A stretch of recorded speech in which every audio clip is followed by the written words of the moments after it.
All right, good morning, everyone. Good morning. Welcome to another session on the EduChat series. So today, it's very interesting that we are going to be having a very interesting topic that our next speaker graciously has accepted our invitation to discuss more on the topic of communication in between teachers and students as well.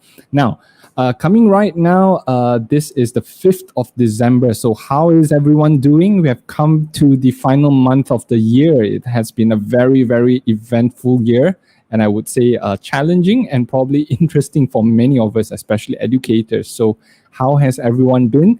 And as always, if you are coming from other countries, please do share which country are you tuning in from. And hopefully we are able to have more conversations from you from other countries as well, and to have more in-depth discussion as well, right? So as always, for the EduChat series, for those of you who are tuning in for the first time, every Saturday, we will actually be speaking with an experienced and expert educator in speaking about education strategies, ideas, and solutions as well, right? So for today, we will actually be speaking with a very, very interesting character.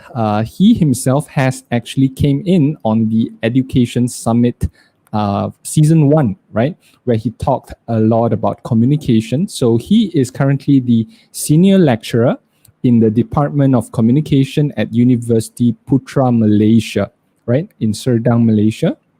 And currently, he is involved in a lot of different projects, especially with regards to public communications. And previously, I've been chatting with him. He has been actually involved in massive public relation campaigns. And I guess we will have him on board to share with us more on his experiences. Right. So without further ado, I would like to invite our very esteemed guest for today, Dr. Tham Jen Sern. Dr. Tham, good morning to Hi, you. good morning. Morning. How are you? Great here. Wow, very nice background over there, Dr. Tham. Yeah. Thank you. It's a university background.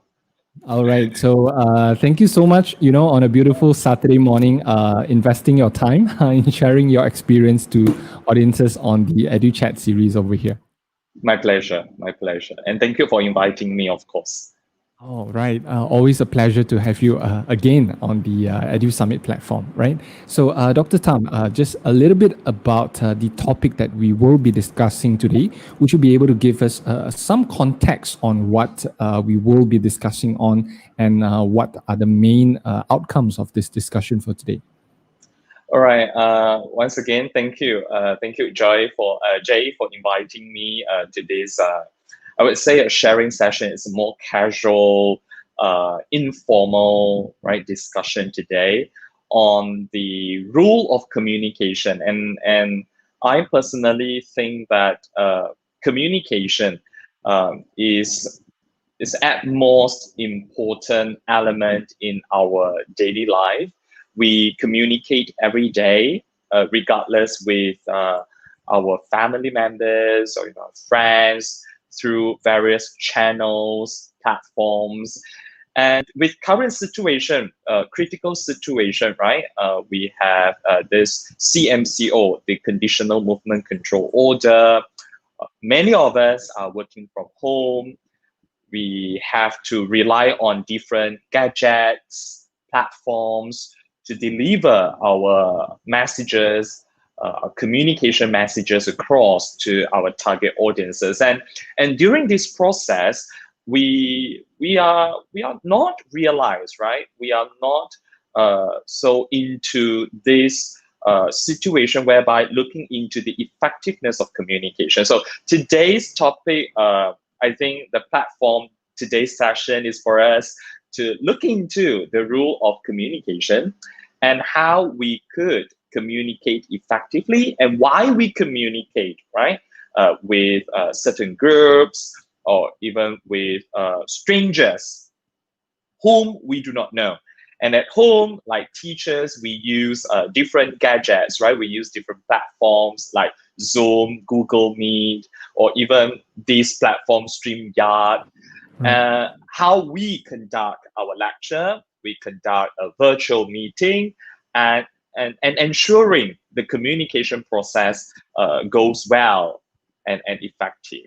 So this is what we will talk about today, and of course we can even go beyond than education, right? So we see how it goes, and we also see how moderator you, Jay, will actually prompt me right throughout this conversation and the meeting. Thank you.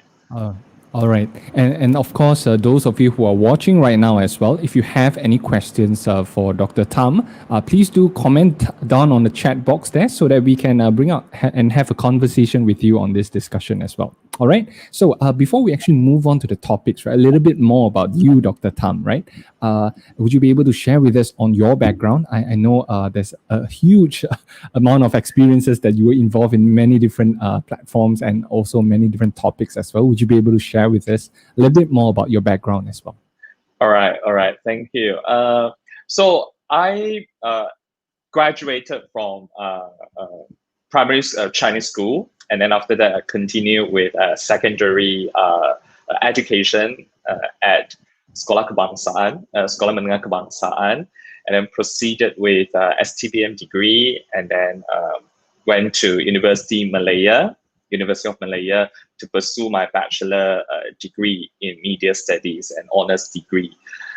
Once completed the 3 years bachelor degree, then before completing the bachelor degree, I was very lucky, I would say.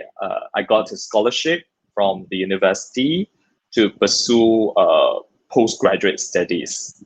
So after completing my bachelor degree, I continued my postgraduate study, and I converted my master's degree within a year to PhD. So technically speaking, I do not have master's degree.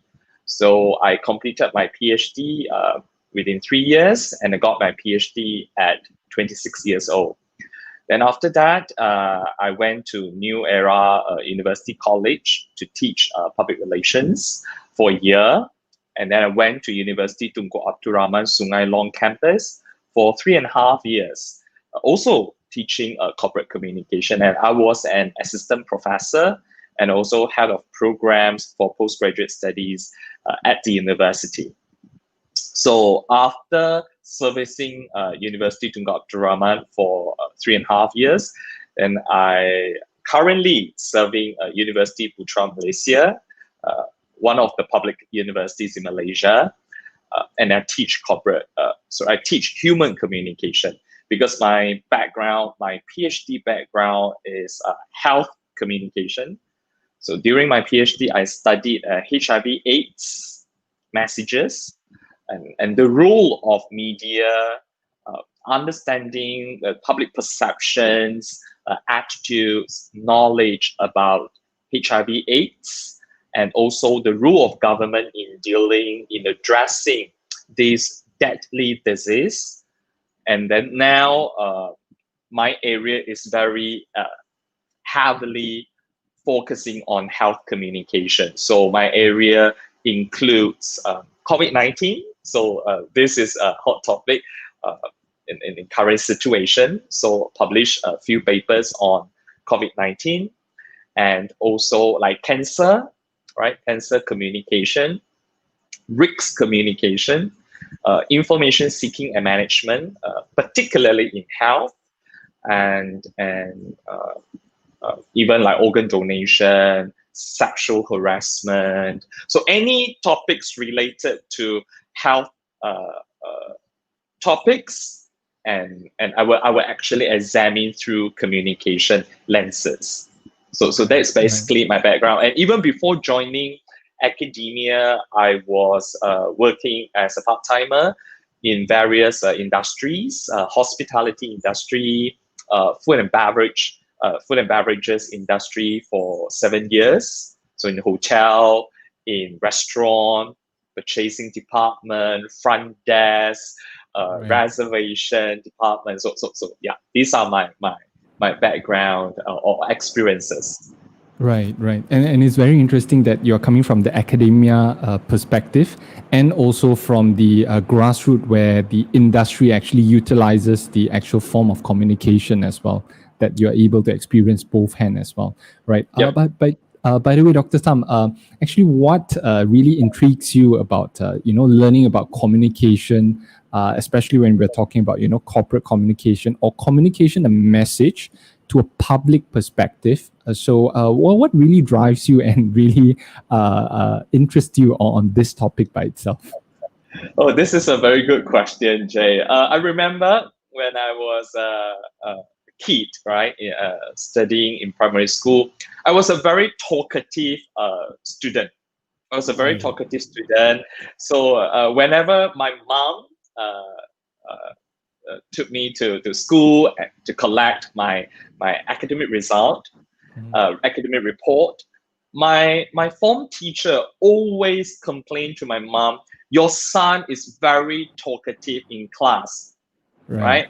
Cannot focus." Now, cannot focus in the sense that I always talk to my friends. I always right, want to seek for companies. I always want to share, right? I always want to know a lot. So I was always talk right, in the class. right, So from then it evolves, right? Even to secondary school, I participated in various extracurriculums. I met many people, right? Like teachers and communicated. I learned how to communicate. Then slowly after STPM, my high school education, I applied to University of Malaya to study media studies communication. And in the program itself, there is public relations training programs in the media studies program. So I love it very much right, because I learned the rule of communication. right, And as what I explained just now, even before as preamble, I explained without realizing in our daily activities, daily communication, without realizing communication is not always a planned action. right. It's Mm-hmm. not a deliberate action. If you communicate with your family members, your loved ones, you would not think what are the topics or how do you want Right, to communicate with them, correct? Today, I right, should, increase my intonation to say, "Good morning, mom." You won't do that, right? So it's right, actually unplanned. It's actually unplanned. So I would say communication is an art and also science right, that we practice every day without realizing the effectiveness and the importance right, because we sort of or we seem to take communication uh, uh, as granted, right. right? Mm-hmm. Mm-hmm. So from there, during bachelor degree, I learned the concept of communication. I learned how to communicate effectively. And this is very subjective and very abstract. When we Right, say effective and ineffective, and what is right, effective and what is ineffective, correct? And this is very right, subjective, and it depends on an individual, right, how he or she communicates or even defines effectiveness. So then slowly after and went for internship training. So I practice or I did my internship training in a hospital, in a cancer hospital. Back then, it was Wijaya International Medical Center, and now situated in Petaling Jaya, and right, now renamed to Beacon Hospital. Is still a cancer-centered hospital, treatment center, medical center. It's a right, hospital now. So I wanted to be a medical doctor. right, Unfortunately, it's very competitive, right? I'm sure everyone know. Then I switched. I switched to health communication. So I still can learn medical knowledge. Of course, it's not in depth, but to integrate this medical knowledge, public health, like COVID-19, right? It's a public health crisis, and how it can gel with communication, and how to use communication effectively and to influence public, target audience, to adopt, to even forgo, even to sacrifice certain behaviors, and they adopt what we believe is good behavior for them, so that they can sustain this behavior change in their life. So I think back to, or in summary, what really drives me to communicate, it depends on the history, that it depends on the characteristic. When I was a kid, very talkative, right? And my mom, teachers taught me to talk in class, right? And they even didn't know my characteristic, right? So I think slowly after grow older, so I find communication is very interesting, and I love to communicate with people and to share with people. And that's why I become a lecturer in a university, because I want to share my knowledge. I want to inspire them. So yeah.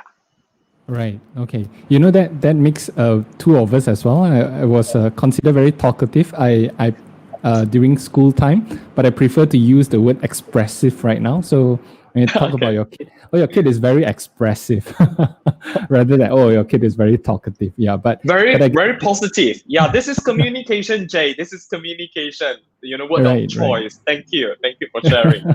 Right, and I guess there were a lot of informations that are in our mind that we want to communicate out, so that we can communicate to our students as well. And I guess I observed that the way on how we communicate, right? It seems that as when we were young, all the way reaching adulthood, there has never been a handbook that is being shared to us that, hey, to communicate effectively to another person, this is step 1, step 2, step 3, step 4, and we sort of like picked it up from probably our parents, or from our teachers, or from our friends, or from movies from there, right? So if we were to zoom down on the topic of communication from a whole, how would you define, an effective communication, if we were to put it from the context of between two people? So probably let's advance it from one to one person, and probably then we will reach on towards your expertise, which is the one to the masses perspective. Yeah, any comments on that, Dr. Tan? Okay, I think first of all, as I mentioned, many of us, without realizing what communication is all about, and we have to always go back to this fundamental. Communication happens, and if you look at the word communication, right? If you really diagnose the word itself, it is common. You could find the word common in it. Right. So communication only happens when two individuals, or even a group of people, you have something, I put quote unquote, because something is quite abstract, and we can actually even go very specifically what something means, right? So communication only happens when you have something in common. For example, gender, because you have something in common, so the chemistry works, right? Jay, you studied engineering, and I'm sure you have some knowledge about chemistry and whatnot. So that is communication, right? So when you have same gender, it makes you easier to express, right? What you say, to express not just even your opinions, your views, but to certain extent, also your emotion to your counterpart. So that's something in common. Right. For example, gender. It could be also the goals, the aims, right? The dreams. Two individuals, if you say this would be the first stage, yes, that you want to reach to, you want to accomplish together, then that makes communication happens. So Right. I think this is the first concept we need to understand. Right. You have something in common. So you are in a family, nuclear family or extended family, or even single family, you have something in common. She's your mom, your dad, and we have these relationship ties in common. Right. Communication process, as like what Jay you say, you have two parties, two people. And don't forget that, when I say we need to go back to the fundamental, means the communication process involves four important elements. Very simple. You must have a sender, which is the speaker. You must have message, like what we want to talk about today. We talk about education topic. We talk about communication effectiveness, message. And we must have a channel as well. So the channel, it could be like this, StreamYard. You have a microphone, right? A very beautiful, advanced, state-of-the-art microphone in front of you. I have earphone, laptop, a channel. Then without your audience, what we call receiver, then who do you talk to? You talk to yourself. You could talk to yourself, right? Intrapersonal communication. But when you have someone, then you could have interpersonal communication, group communication, right? So this is a very simple process of communication. And basically communication, at first, it is only one-way communication, no replies, no feedback. But when the communication goes intense, then you have feedback, you have responses, you have noises in between. For example, maybe internet static. I'm sure many teachers experience this internet static at home. Your students will tell you, sorry, madam, sir, doctor, or professor, I can't join your lecture. I have been kicking out, I've been kicked out from the system because due to my poor internet connection. So basically, in short, communication, it can be one way and also two ways. Sometimes it's multiple ways, I would say. Right? It's not always I am the speaker and you will always become the receiver or the audience. No, sometimes we take our role and we change our role. That's what we call a transactive communication. We switch our role from time to time. So that's basically communication. I hope this is not so academic. I try to tone it down and without realizing this is really how we communicate every day. Yeah. All right. Yeah. So I guess when we speak about communication, if we were to zoom in from the teacher's perspective, right? I guess during COVID, we are not able to have face-to-face communication with students and parents as well. So what they rely on usually would be in form of a memo, right? So for example, hey, study chapter 1 and then do exercise question number 4 to 5, right? And so oftenly we know the usual case for especially the younger kids or students would be that, it's sort of like the so-called communication breakdown where what was being transpired is not being received accordingly, right? So if we were to put it, so if we were to benchmark it on that, right? When students or a young kid, right, probably 12 years old, if they were to go to McDonald's, they might be able to recite the entire menu that is on the McDonald's menu even better than probably in the science book that they are actually supposed to be learning, right? So would you be able to comment on that, right? In terms of an effective communication that is able to transpire effectively, right? Why is it that a McDonald's it's much more easily remembered by a kid in comparison to like chores or tasks or exercises that is being transpired from teacher to a student? Okay, it's a very good and a very tough question, right? I think first and foremost, if you want to communicate effectively, you have to know your audience first, right? Right. You gave this example, Jay. You say that young kids, right, and they are also students, they could recite menu of McDonald's, KFC, whatnot.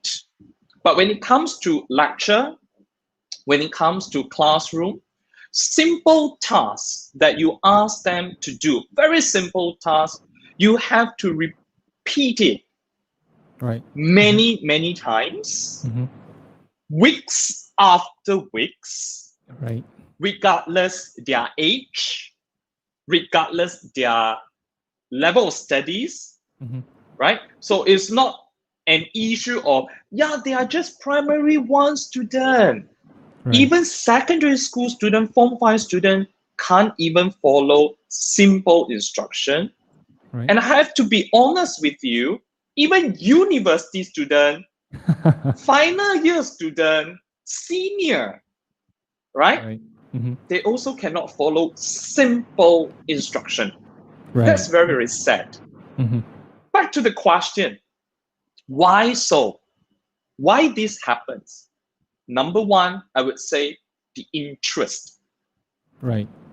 The interest. Why they can remember menu of McDonald's? That's their interest.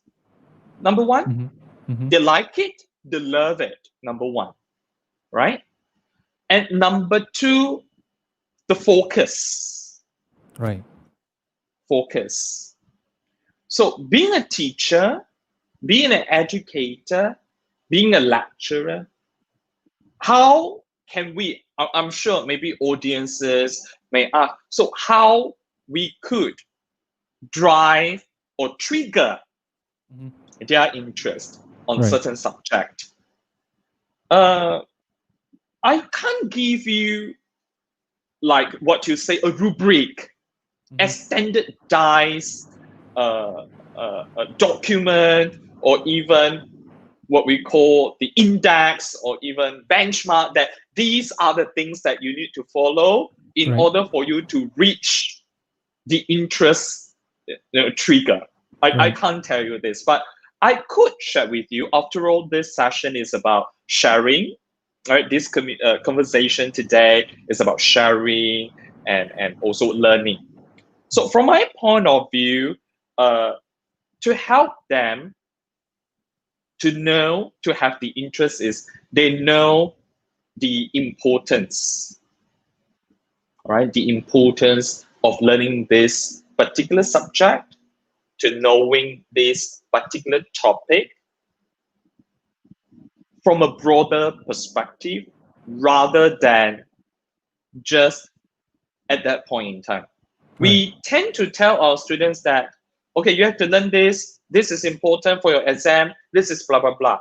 But we did not tell them the application of the particular topic or even subject in their future career, their future life path. And we also need to provide them the examples how this topic could really help them in the future, and to inspire them, to motivate them from time to time. Right. In a way, to connect their self-interest to the message that we would want to deliver. Is it? Yes, okay. Yes, correct. And of course, when we talk about communication, we cannot be like a detector sorry to use the word, meaning top down. This is what I want you to do. Right. This is what you will have to do, rather than receive feedback from them. Right. Mm-hmm. Right? I do that. I do that for my students many times, from time to time during my lecture. I always want to know what they expect from me. How do they see, feel, experience about the subject, the topic, the course, and how I can further improve myself throughout the way. Right. And of course, I would get mad. Definitely, I'll be very upset, right? Even in university, to a certain point, like if you cannot follow simple instructions, I really nag at them, really. Okay. And they know me. I'm very, very firm, serious, and sometimes they say I'm very fierce, but not that fierce. Actually, I'm firm. So I think this is the first part that we need to take into consideration. Interest, right? And connect it, match it with their future. Let them see how this is important, significance, relevance, by providing them some real examples, right? Hopefully they could imagine, and also ask them to give some feedback and response. Of course, it takes time. Communication really takes time, right? So that's why I say communication, it can be one way, it can be two ways, it can also be multiple ways. Right. And like what you say, Jay, during this COVID-19, we use laptop online. So how to ensure this communication process goes effectively? It is very challenging, Right. right? Mm-hmm. And it's about trial and error. Right.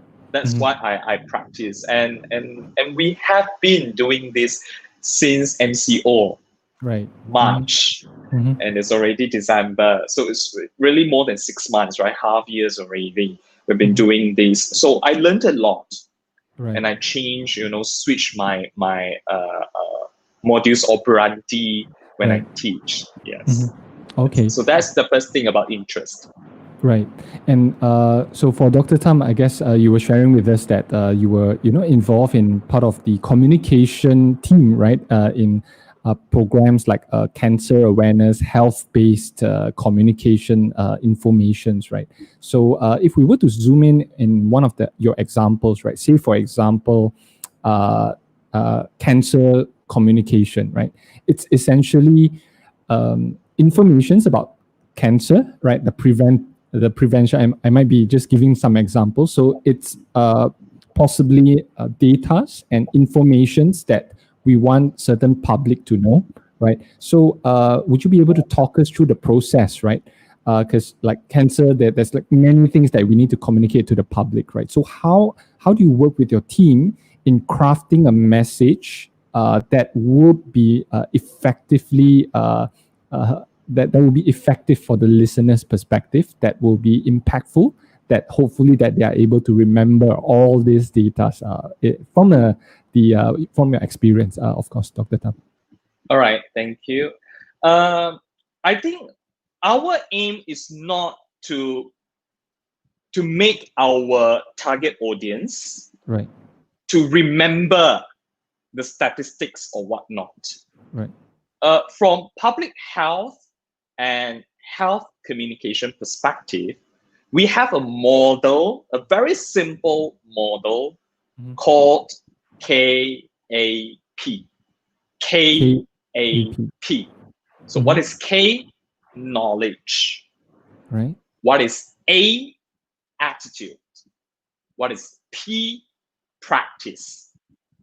So this is a simple model that many public health and health communication practitioners, we will focus, we will adopt when we craft health communication campaign or even campaign messages, public health campaign messages to help target audience or even general public to understand a certain disease or even topic. So you could see like COVID-19. COVID-19, let me take an example. It is also similar to cancer as well. And then I'll zoom in later, how it goes. COVID-19, we know is a new disease, right? It was emerged based on WHO data in December last year. Some data even say even before December last year, the disease was there, and without we realize it. Right. So once the disease unleashed, right, as an outbreak in our communities, the first and foremost is we need to let our public know what COVID-19 is. Okay? So that's number one, knowledge. So what usually we do, when I say we, means like WHO, media, all right, public, NGOs, healthcare providers, what they usually do, they will tell you this is a deadly disease. Am I right? They tell you if you do not do this, you will die. Right. If you do not do this, what would happen? Right. So if you do not, then the consequences. And always the consequences would be negative ones. Right. So that's knowledge, first thing, knowledge. Right. I guess in the knowledge, please, Jay. Yeah, I guess from the eventual outcome of it is that when we recall back, right, during I guess it was February, people are still taking COVID very lightly before it became like a pandemic, right? Because when they were looking at the cases, it's only 2% death rate, right? So probably like if you get it, there's like a 98% chance that you will survive. So on top of their mind, it's sort of like, I think it's fine, right? So I can imagine and I could visualize that there are like two main perspective of the public. One is like they're very cautious about it, and the other hand, it's more of like, let's see what happens, right? Until it became really getting out of hand, and that's where the actual effort was being put in, right? So what do you think actually went on that causes the public to suddenly take aware that, hey, this is actually a very important issue that we should really take action on, that we should really start, wearing masks and doing social distancing and having hygiene habits and such and so. Yeah, I think back to your previous question, Jay, you talk about why kids that could remember menu of McDonald's, and I say that it's about their interest. You need to also let them know how this is important, right? How this is important to their future, and try to make a link with their future and their current, and also give them some examples about experiences. Similarly to health communication context, you give them knowledge, and usually the first knowledge you give them is about scaring them. That's what we call fear appeal. Right. Fear appeal. We want to tell them how serious it is. If you do not do this, you will die, right? So you will have to bear the consequences. This is usually the first knowledge and message that we will give to our public. Right. Mm-hmm. And you asked, so when they slowly take up this message, wearing masks and do practice social distancing, when they can link this seriousness with previous experiences, right? Right. And there have been informing. Now we have to know that as a human being, we are like as if a computer as well. We have a data storage, right? Like a hard disk Right. that we will store messages, we store memories, and our hard disk, it can become bigger, bigger, and bigger, Right. right? So it's a very flexible, I would say, a tool, what we call schemata. Yeah, Right. in the term we call schemata. Right. So you will see how communicators we will tell the public over and over and over again the seriousness, what COVID-19 is, how many people died, what if you do not do, what would happen. Okay? So these would be the information that we give to our public. So this explains the frequency of the message, the reachability of the message, right? So that's why frequency of delivering the message plays important role in communication. Right. So when you ask if student cannot remember my instructions, what can I do? Sorry, just make some fun. Of course, you could punish them, right? You can demerit their marks or whatnot. But if you want to make sure the communication comes to effectiveness, you have to keep reminding them frequency. Similarly to health communication, like cancer, COVID-19, or any other health topics, you have to remind them many times. And when they know the importance, human being, they will slowly after take up the message and they will practice that. Of course, it's coupled with law enforcement. It also coupled with the message design. You cannot give them too many words in newspaper. Nowadays, we talk about infographic. Right? We want infographic. They want colors. So you could see public service announcement, PSA, on TV. They tell you how to wash your hands. Some even teach you you have to sing happy birthday twice. Then you complete the process, right? Washing hands process. So that is how we as communicators or even message designer, we craft our message to make sure to help our target audience to remember. I think that's what, Jay, you want me to talk about memory, to remember, right? Frequency, the message design, ease and easy, and common. And common, right? One thing I would like to share here, Jay. This is from my own perspective, yeah, from my own perspective and also my own view. Singapore, I would take Singapore as an example, a very close neighbor-like country. In this COVID-19 battle, right, we have to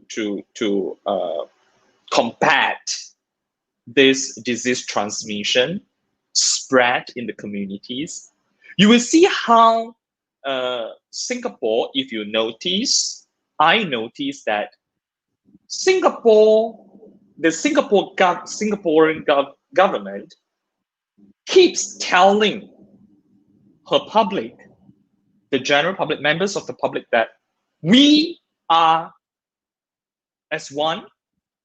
We need to unite. If we stay united, we can come through these challenges. We can go through these difficulties. I think this spirit is important. So that's why I say motivation. be it in education, in health setting. This is what you need to remind them. And you could see Singapore keep reminding her public that this is what we have to do as Singaporeans. Stay united, Right. fight together. So that's basically the first 1K knowledge. Then slowly after you will see attitude.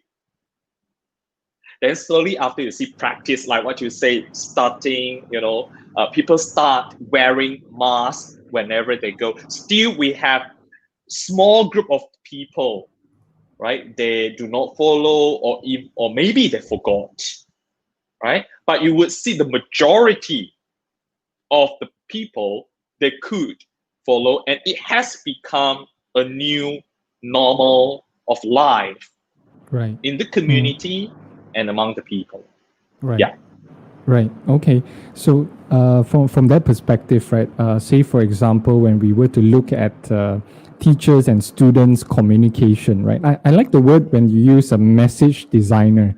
So I believe that during COVID, teachers are getting very very creative in designing messages so that students are more prone to receive and store the data into their hard disks and their brains, right? So I've seen a lot of teachers using games, using comics, using videos as a form of way to communicate effectively.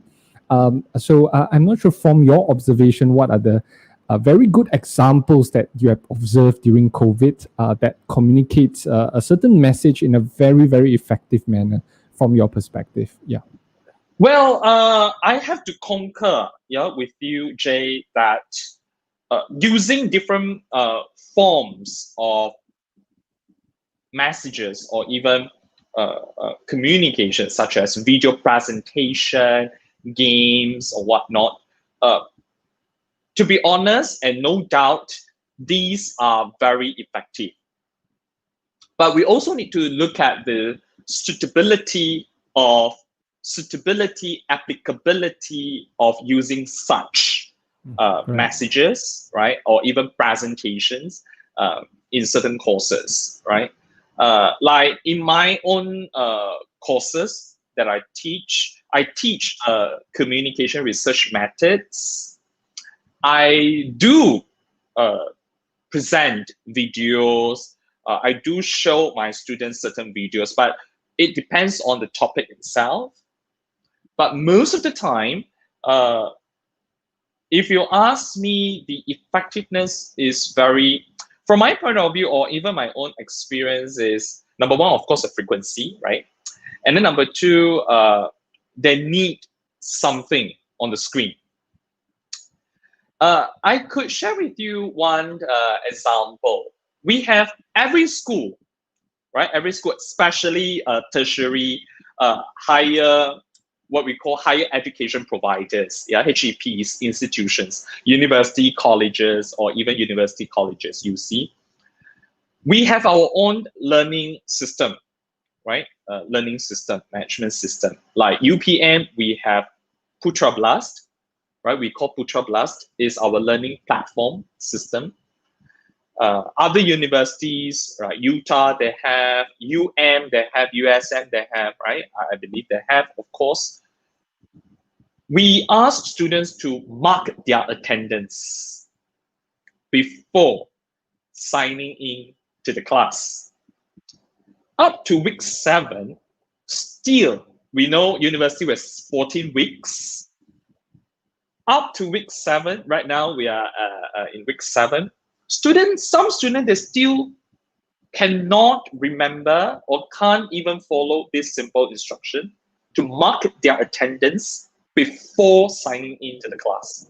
Right. Okay. So what I do, of course, I prepare PowerPoint before, and usually we will allow students to join our meeting room 15 minutes or even 10 minutes before the class, right? So when they join the class, they will automatically see my share screen. Don't forget to mark your attendance on Putra Blast. And based on my experience, after I did that, none of my students tells me that, Doctor, I forgot to mark my attendance. So I think these pre M messages should be provided to the students beforehand. And another experience that I find is I have a student handbook. I have a student handbook. Right. It's not a requirement by the university. Mm-hmm. It's my own, I would say, my initiative, my own effort that I want to help my students, and also to reduce any hassles that come to me, right, during my lecture period, during the semester. So I prepared roughly 15 to 18 pages of student handbook. It's really like a student handbook, a booklet containing all sorts of information. And I always tell my students, I make fun, I say, you see the booklet as if you see me. Right. Mm-hmm. Whatever questions you ask, you can get the answers from the booklet. Right. Mm-hmm. When you should submit your assignment, where you can get the information, right, how you should do the assignment, from first page until the last page, or from first paragraph until the last paragraph. How should I do? How should I craft? How do you mark? The do's, the don'ts, everything is in the student handbook. Right. So I find this is very effective. We provide them the channel. Remember what I said just now? SMCR. Right. Mm-hmm. So M and C are combined. Mm-hmm. So I put all the messages in the channel, and it is, in this case, is the student handbook. Right. So based on my experience, this is, I would say, the effective way, other than presenting videos, using games, but also you have like this handbook, PowerPoint presentation. Yeah. Right. It's sort of like creating a system for yourself to be replicated in a way, and for like a reference point for students to look onto as well. Right. I'm a very system kind of person. I'm a very system kind of person. I'm a very formality kind of person as well. Right. Yeah, okay. Yeah. So that's why I have all this. But if it depends on the characteristic as well. If you are not that kind of person, then this could be like a very difficult task for you to do. Right. So don't do it for the sake of doing it. So use your comfortable ways of doing it, presenting your messages to your audiences, or even to your students. Okay. Right. So, Dr. Tham, is it okay if we take some questions from the audiences? I see that there's a few quite interesting questions over here.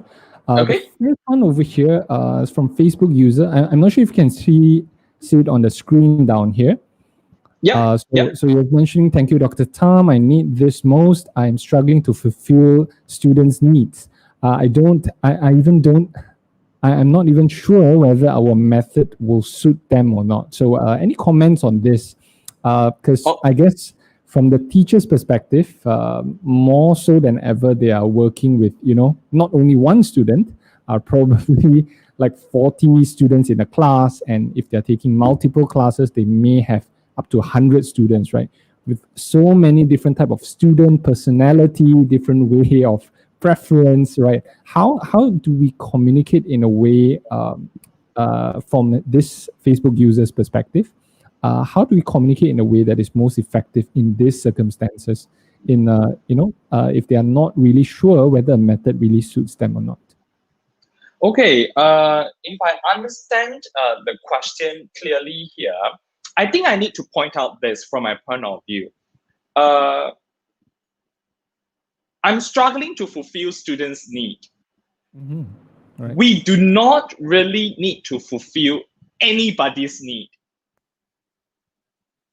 That's Okay. my point of view. Yeah, yeah. Mhm. Why should we have to fulfill whoever's need? All right. We have to know our rule. Our rule is not to fulfill your needs. Mhm. So at the very beginning of my lecture, I have told my student that I will apply student-centered learning approach. Under this student-centered learning approach is what we call outcome-based education approach. Right. This is a call from the Malaysian of Qualification Agency, MQA, right? Because universities and colleges are governed by MOHE, Ministry of Higher Education, as well as MQA, the Malaysian Qualification Agency. And we have guidelines that we need to follow. In the guidelines, we are urged to apply student-centered learning approach and outcome-based education approach. So in my first class, this is what I told my student. I will apply these approaches. These are the learning outcomes. I am not your lecturer, or as a lecturer per se, I'm actually your facilitator. I facilitate your learning path, your journey. I'm here to guide you, to help you fulfill these learning outcomes. In order to fulfill these learning outcomes, you have to attend lecture, you have to submit assignments, and assignments are designed based on the identified learning outcomes. Learning outcomes are not just specifically for universities or even colleges. Learning outcomes should come across primary, secondary, or even university. Even kindergarten, you need to know what the students there would learn from your class. So I think this is the first thing that we need to be clear about. Right. Mhm. All right, number one. Number two, not every, like what you say, Jay, not everybody will like us. All right. Mhm. Mhm. So our job is to facilitate, to guide students. All right. So that's the second thing that we need to know, right? So we do not want them to like us, but we want them to gain the knowledge. I have a class 80 students. I have a class 65 students. And I have to tell you, never up to this week 7, I cannot get full attendance. Should I be upset? No. We have to take into consideration that even before this home-based learning, right, home-based education, even students they may not even attend our lecture physically. They're absent. We will get we do not have 100% attendance. All right. So we need to take that into consideration. Plus, some students that have internet connection problem or whatnot. Right. Right. So our role is to help them. We provide platforms. We make sure that all the messages are delivered to students, and students, you have to take your initiative to get the information from. Right. So I will make sure my message be posted on Mhm. to the university learning system, Putra Right. Blast, right? What we call Putra Blast, Mhm. WhatsApp group, because we have Chinese from China. They cannot use WhatsApp. They're in China. So I will also have WeChat group. So I will make sure all my messages right? Be consistent and come across these three platforms. So communication. Right. So I think these user ask, I'm not so sure whether which method suit them or whether these particular methods suit them. Probably he or she could share with me what method he or she has been using, so that maybe Right. we can discuss from there, right? So that Right. would be better, so that I know whether this is good or I could know, because we have to understand. I think Jay, today's topic is very, very important to know whether the method suits someone or not. You have to know who is the someone, Right. your target. Mhm. Without knowing your target, the method that you design may not be able to be effectively reach out to your target. So Right. the target and the method must suit, must match, or else you are unable to see the results. Right. Right? Okay. Right. I hope I Okay. helped. Yeah, and I guess observing from what Dr. Tham has just explained is that as teachers, you have a very clear set of outcomes that you want to deliver. So in a way, it's like, okay, we need to go from KL to Penang, right? So if some of other people are telling, hey, why don't we go to Singapore instead? But as a teacher, sometimes we have to be very firm in the directions that we have to lead on to, and to really get everyone to be on board on the same page as well. And I really like what you shared earlier, was that you actually mentioned that you have a set of rules on how Dr. Tham, for example, operates, right? And it's being communicated very clearly. All right, this is how I work. I am your facilitator, right?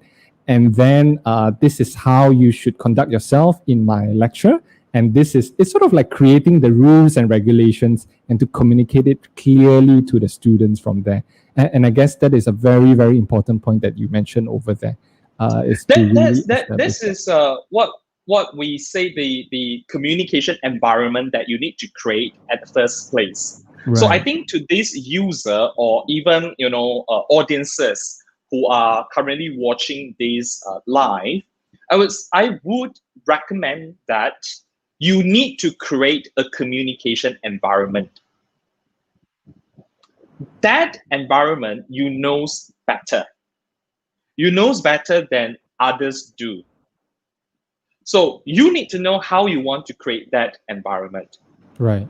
Mhm. right? My students, they know, I put it this way, students, they know who you are. Right. So students who signed up my class, they know who I am. They already have certain expectations on me. So when I create that communication environment, they know it. They know this is Dr. Tham's communication environment, Right. right? First 2-3 weeks, they may not be able to follow this environment, the atmosphere clearly. Slowly after, they have picked it up. That's what I observe. Give you a very clear example, and I find this is a good example. Last semester, during MCO, I used Google Meet, and I shared with Jay, right? I used Google Meet. Mhm. This semester, I use Zoom. And we know Zoom, students, they join in using different users' name. Right. Some even Ababa, some even Right. use iPhone, Apple user, all sorts of names, Mhm. right, appearing on the screen. Right. I have a rule, clear rule. They must present their name in this format, metric number, their first name or last name. Right. Mhm. I clearly state that. I say so that it's easy for me to cross-check your attendance, number one. Number two, I have a responsibility to ensure your personal data are protected. Right. So you need to present your name generally, right? clearly to me so that I know who you are. First few weeks they cannot follow. After that they can follow because I'm very strict.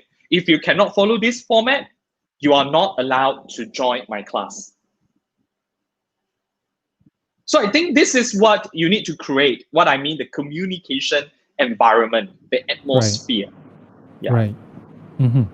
Okay. Yeah, and including that as well, the atmosphere, the setting the tone.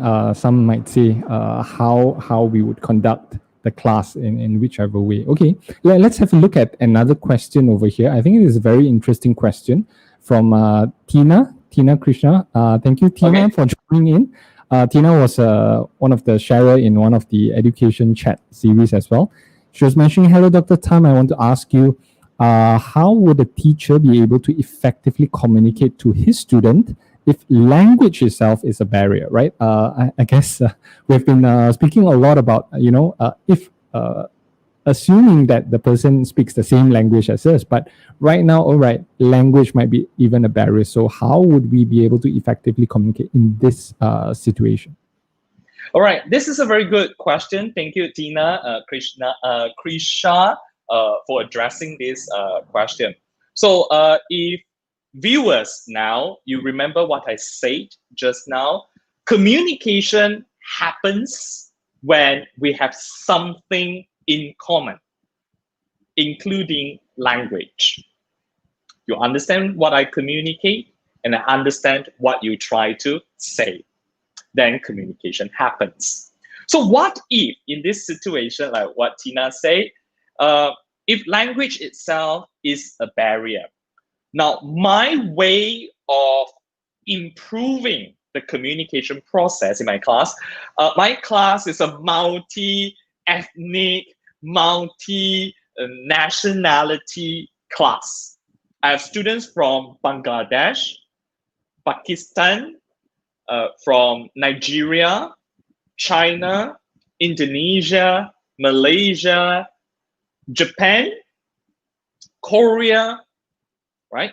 A lot. It's a diverse group or diverse class. So how I make sure that they can communicate? Number one, the pace of speaking. The pace of speaking. If you are an English native and you communicate in English, you have to know that not everybody can catch up the pace like how English natives do. So we have to tone down a bit. That's number one, your pace. When it comes to pace, it also includes your pronunciation, intonation, articulation. If you think that your pronunciation can be a little bit difficult to be understood by your students, then you probably need a gadget like what Jay also have. I don't mind to share. You probably need a gadget like what I usually prepare so that you can write down the word on your screen to help your students understand. Next is, yes, I'm from public university. So 2 languages that we use the most definitely would be Bahasa Malaysia, the national language of Malaysia, and English. Now, because I have a diverse group, so my medium of instruction would be definitely English. To help local students to understand, I will translate it to Malay, which is the national language of Malaysia, to help my students understand.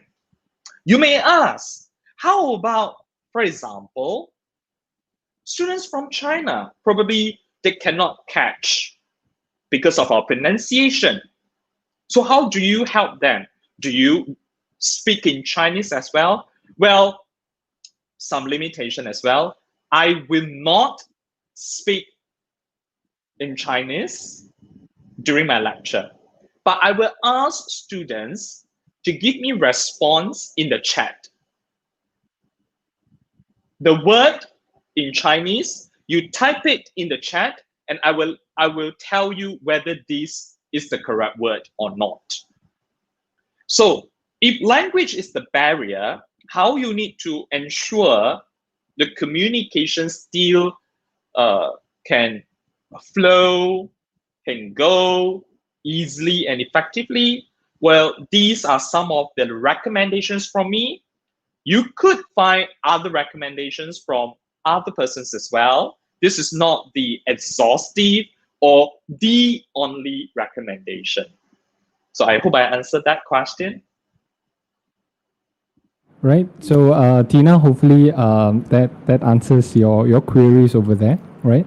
And I guess we have a few more questions. Probably let's leave it on to the later stage to address it in as well. So if you, and by the way, those who are watching, if you have any questions for Dr. Tham, please do comment down below so that we can have the conversation on forth to bring in your input as well as a teacher's perspective as well. And I'm sure communication is like one of the major topic that teachers are working on very creatively, especially during COVID with the limited restrictions and constraints that we have and the tools that we have as well, right?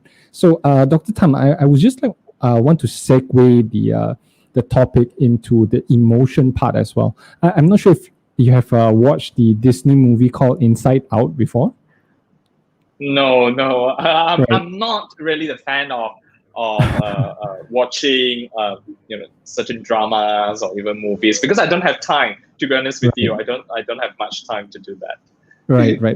Probably if I share the analogy of it, it's mostly the movie is about a little girl, and the perspective is coming from how the girl forms memory towards the childhood when they were young, all the way towards adulthood, right? And how it was being portrayed is very interesting in a way that every single information that is being perceived by the girl, right, it's always being tied up to a certain emotion. For example, when she met with her first failure in a competition in school, so she was faced with a lot of sadness, right? So that sad emotion was being tied in very closely with that particular incident, which caused her to, form a very strong memory of that incident as well. So would you be able to share with us, right? Say, for example, advertisers does this very well. They, like McDonald's, they tie in a lot of happy emotions on that message, right? And then some like cancer, they would tie in a lot of fear emotion to that message as well. So would you be able to share with us the importance of emotion in eliciting emotion in a certain message that we are triggering about, and how does it affect the effectiveness of the communication when emotions are being tied into this conversation? All right, thank you, Jay. That's what I said just now, and we called it as appeal, message appeal, APPEAL, appeal. So we have different types of appeals. We have fear appeal, we have emotional appeal, we have even nostalgic appeal, right? Joyful or whatnot. Now, when we craft messages, we will put in this appeal. Like what I say, cancer message, we usually will start off with fear appeal, right? But another kind of appeal is you try to trigger their nostalgic or even memory. I'm not so sure if I can share this video. Yeah, sure. All right. Let me see if I can share it, because I find this is a very good appeal, and you will find it is you have a lot of appeal. Yes, I can find it. Now the name is called it's from Google, and it's called Reunion. Could I share? Yes. If you look at the few buttons down there, beside the Leaf Studio on the left side, there's a share screen. If you click on that. Okay.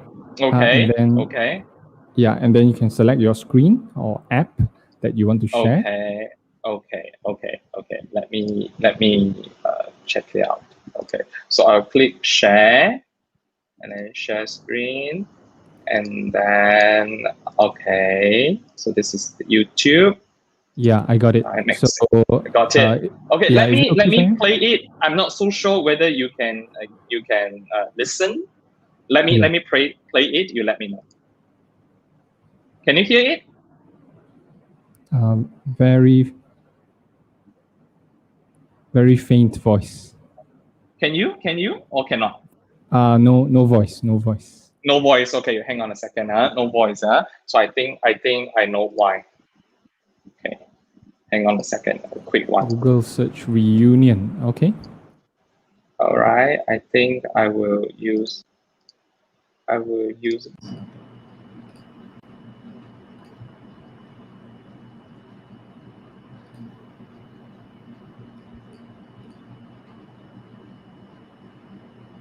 How is it now?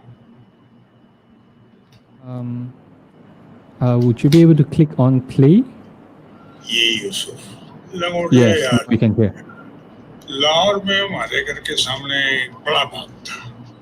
उस बाग का gate पापा आदम ने बनवाया। रोज शाम को हमने वहाँ पतंगे उड़ानी और उसके बाद जाके यीशु की दुकान से झजरिया चुरा के खानी। झजरिया? मेरा साहब नमस्ते।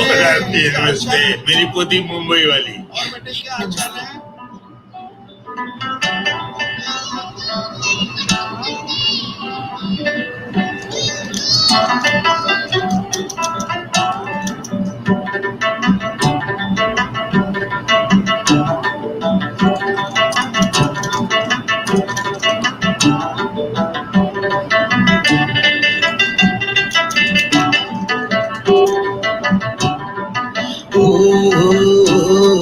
बचपन की तंग गली फिर से कूद फांदे, छोटी छोटी मीठी चोरी गांठ लेके बांधे। हेलो अस्सलाम वालेकुम। फासिल स्वीट्स? हाँ जी।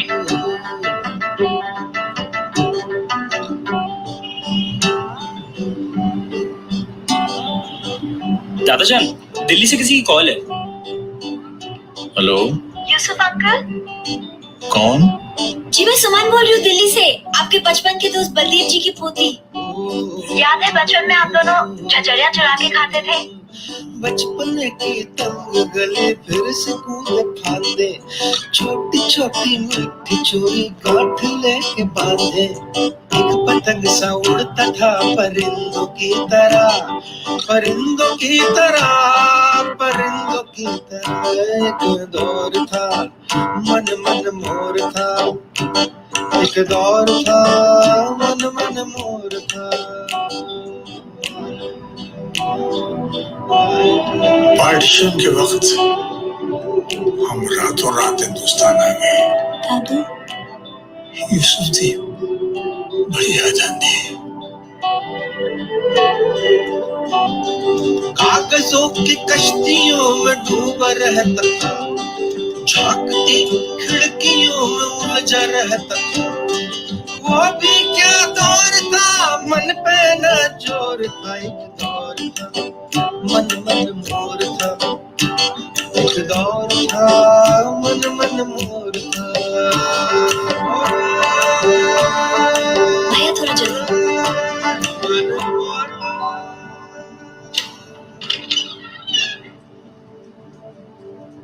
हाँ जी,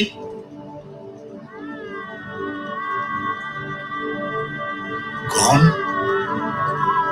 हैप्पी बर्थडे यारा।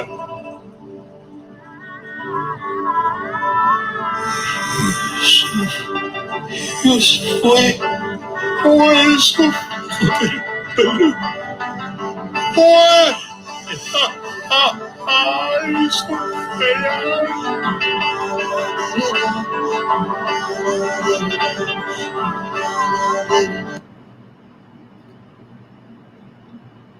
Okay. All right. Yeah, so that was a very interesting video.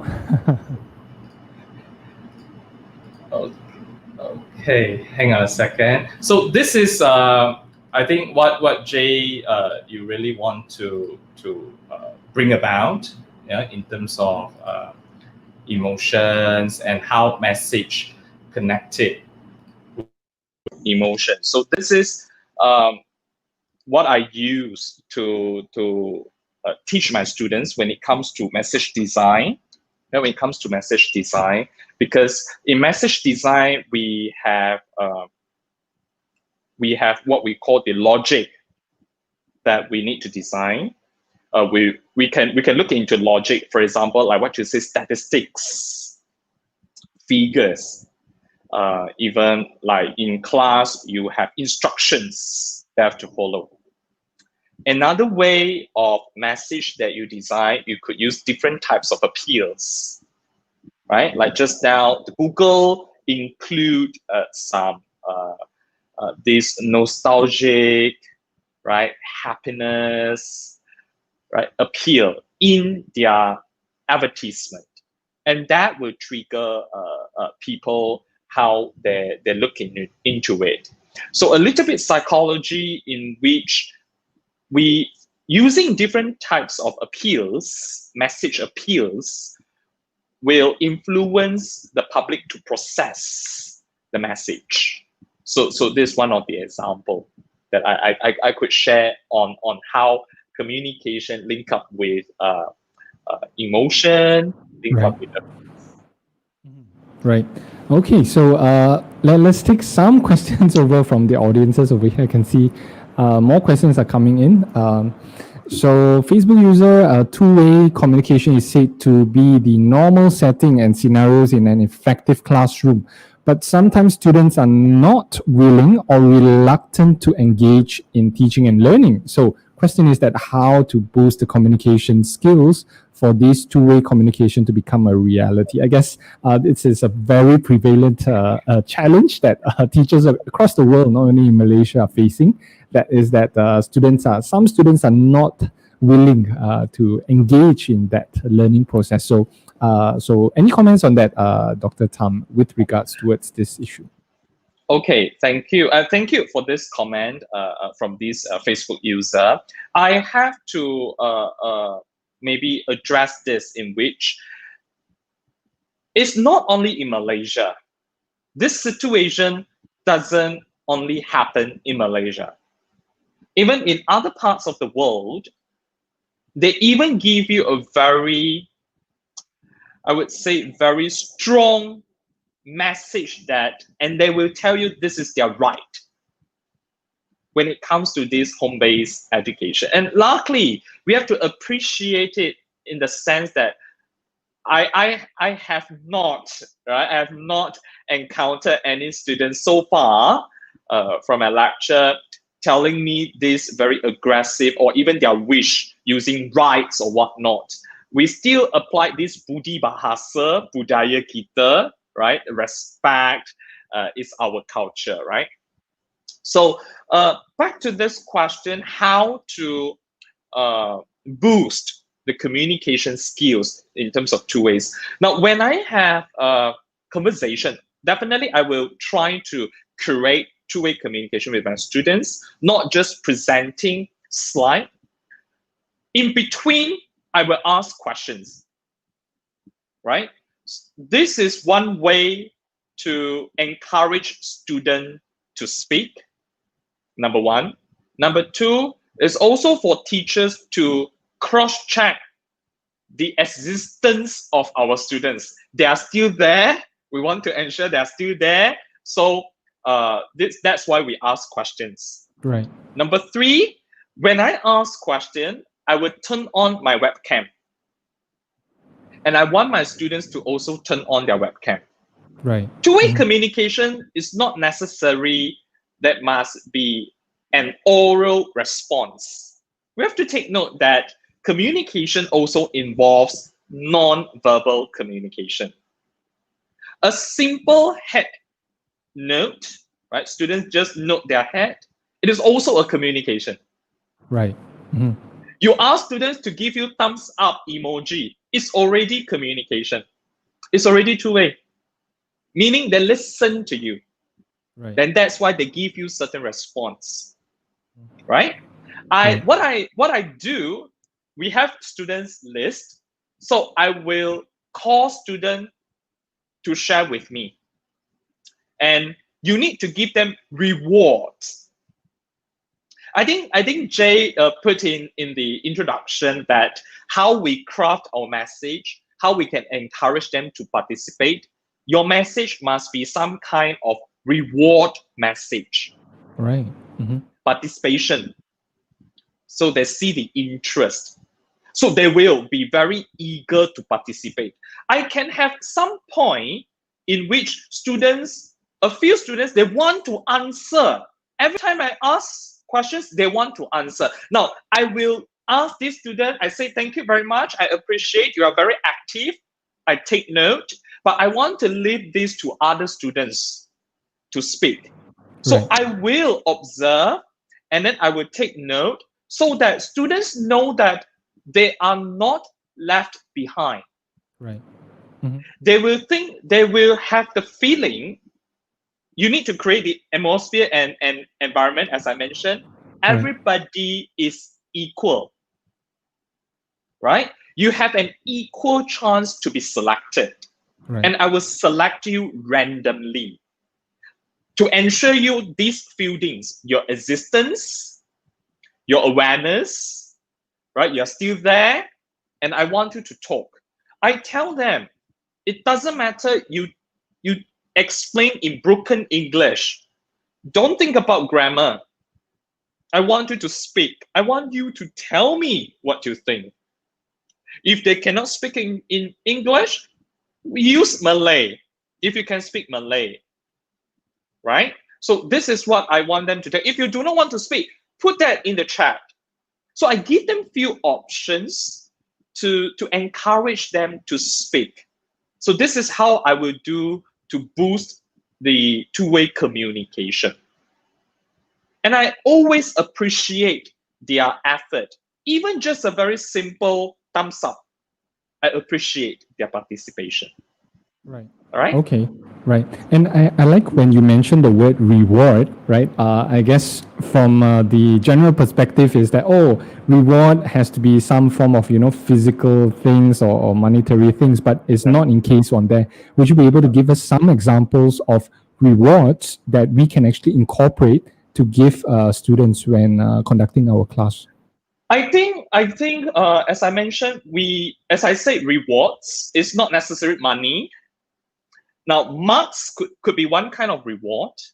Yeah. Another reward is if this is online, we want to see how many tokens maybe they collect, stickers they collect, how many thumbs up they collect from their friends. So this is what you create, the two-way or even multiple ways of communication.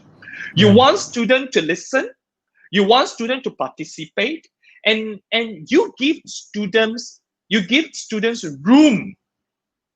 And you empower students. I think empowerment is important when we do this education business. Yeah, sorry, I used the word business. Education business during our lecture. You empower students to take the charge, to take the lead. Right? They can give response. Okay, what do you think? Do you think these A students' points is relevant? If relevant, do you want to give him a thumbs up so that he can collect, thumbs up, and they can redeem something at the end of the lecture. All right. Okay. Right. I think this is fun. Right. You can create this kind of environment so that students they want to participate and they do not want to miss your class. Right.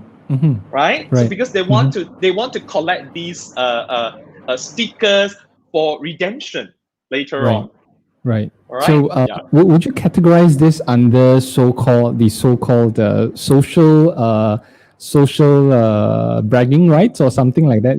Like in a lot of form when we look at games, right? It's not necessary that they will win something at the end of the thing, but it's more of like a self-satisfaction when they completed a certain task or they are able to get a certain, social approval that says that, hey, good job, you did something great over there. Would you be able to share with us or inform towards this? How do you need this form of reward that is, it seems, recognition and Right. acknowledgement. Recognition and acknowledgement, I would say. Yeah, recognition and acknowledgement. Students nowadays, they are very different, right? Actually, they want to take charge of something. They want to take lead of something. They want to show to the lecturers that I can do it. Right. Some lecturers or even teachers, I think they're very careful. So they may not think of this opportunity. So when you give students the lead, the charge to take charge of it, they will find it very interesting and they want to participate.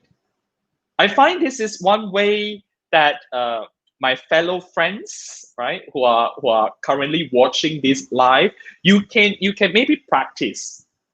You could give some form of money if you want to, or you want to give presents, gifts, up to you, or marks, up to you. But this is how you encourage two-way communication, Right. From your students, right? From your students, and from there you are able to observe who are quiet, who are very active, because we have to understand we have different types of publics. Because I come from public relations and also communication background. We have different types of publics. We have active public, we have latent public, we have passive, we have non-public. So we want our students to be active public. We want them to engage with us. Take an example like social influencer, live, Facebook live, Instagram live. So what they do, like Chinese from China, what they do, they are willing to give certain tokens, right? Even times up, 2 tokens, 1 sheep. Right? If they think that your program, today's topic is good, they will send you a sheep and you collect that sheep. Correct or not? So I think this is one way that we can replicate, right? From social influencer. We are as if social influencer, right? In this home-based education. All right. Thank you. Right, and I guess it's sort of like a basic human need to have those type of recognition socially as well. I guess it's on the second level of the Maslow's hierarchy of humans needs. Exactly. Correct. The need, basic need. Right. Okay. So let's go on to a few other questions over here. Let's see if we have time to cover them all. So next question over here. So do effective communication environment means a specific instructional planned and delivered to your students? What about the emotional factor necessary and vital during communication process? I guess let's delve in deep. I guess Dr. Tham, you mentioned about communication environment, establishing your very own communication environment, right? So going on to the details aspect of this, right? Is it a planned specific instructional plan delivered to the student, and also that from the emotional factor aspect as well? Any comments on that, Dr. Tham? Okay, this is a very good question. Thank you, this user. Since you point out this, then I will go more in depth. Now, when I say communication environment, and we talk about communication, again, if I can recall your memory and to give you some refreshments of this topic, communication happens when you have something in common. We communicate because we have something in common. Communication involves verbal, non-verbal. Verbal communication usually is planned, deliberate communication. So if you talk about education context, first class, you have to create communication environment. You have to let them know who is the speaker, who will take charge of this communication environment, what messages that you want to deliver to them, and also the platforms, the channel that you want to use. So SMCR, you need to fulfill these components. Now, you also asked about this user asked about emotional. This is a very good question. Then we go to what we call non-deliberate, non-instructional communication environment or design. And what I will call this as relational dimension. Now, relational dimension is you need to let your audiences know, apart from this planned instructional communication environment, how about the relational ties that you want to develop with them, you want to forge with them? Remember what I said? I do not want to use lecturer, I use facilitator. Of course, during lecture, we need to have a boundary. We must have a boundary so that we can deliver our message. That's why I say you need to let them know your rules. Who will take charge of this communication environment? In order for you to do that, you must have a clear boundary. All right, that's number one. In this communication environment, you also need to let them know that how this relationship we will build together, how we can work together to make this communication environment effective. So relational dimension, because I would like to share with you, or maybe I'm not so sure how this system works. Maybe Jay can maybe share the word, what we call dyadic, D-Y-A-D-I-C, dyadic, D-Y-A-D-I-C. Dyadic happens when sender and receiver, they connect the relationship. They forge relationship between both of them. And this is important in communication environment. It's not always instructional, not always like what you have to do. This is top down. We don't want. We want bottom up. Communication, we have vertical, we have horizontal. Right. So in certain contexts, we have to make it horizontal as well. So this is where you build the dyadic communication environment. Right.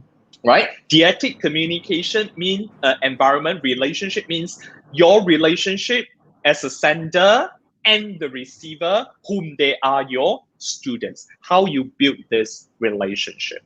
So I hope I answer your question.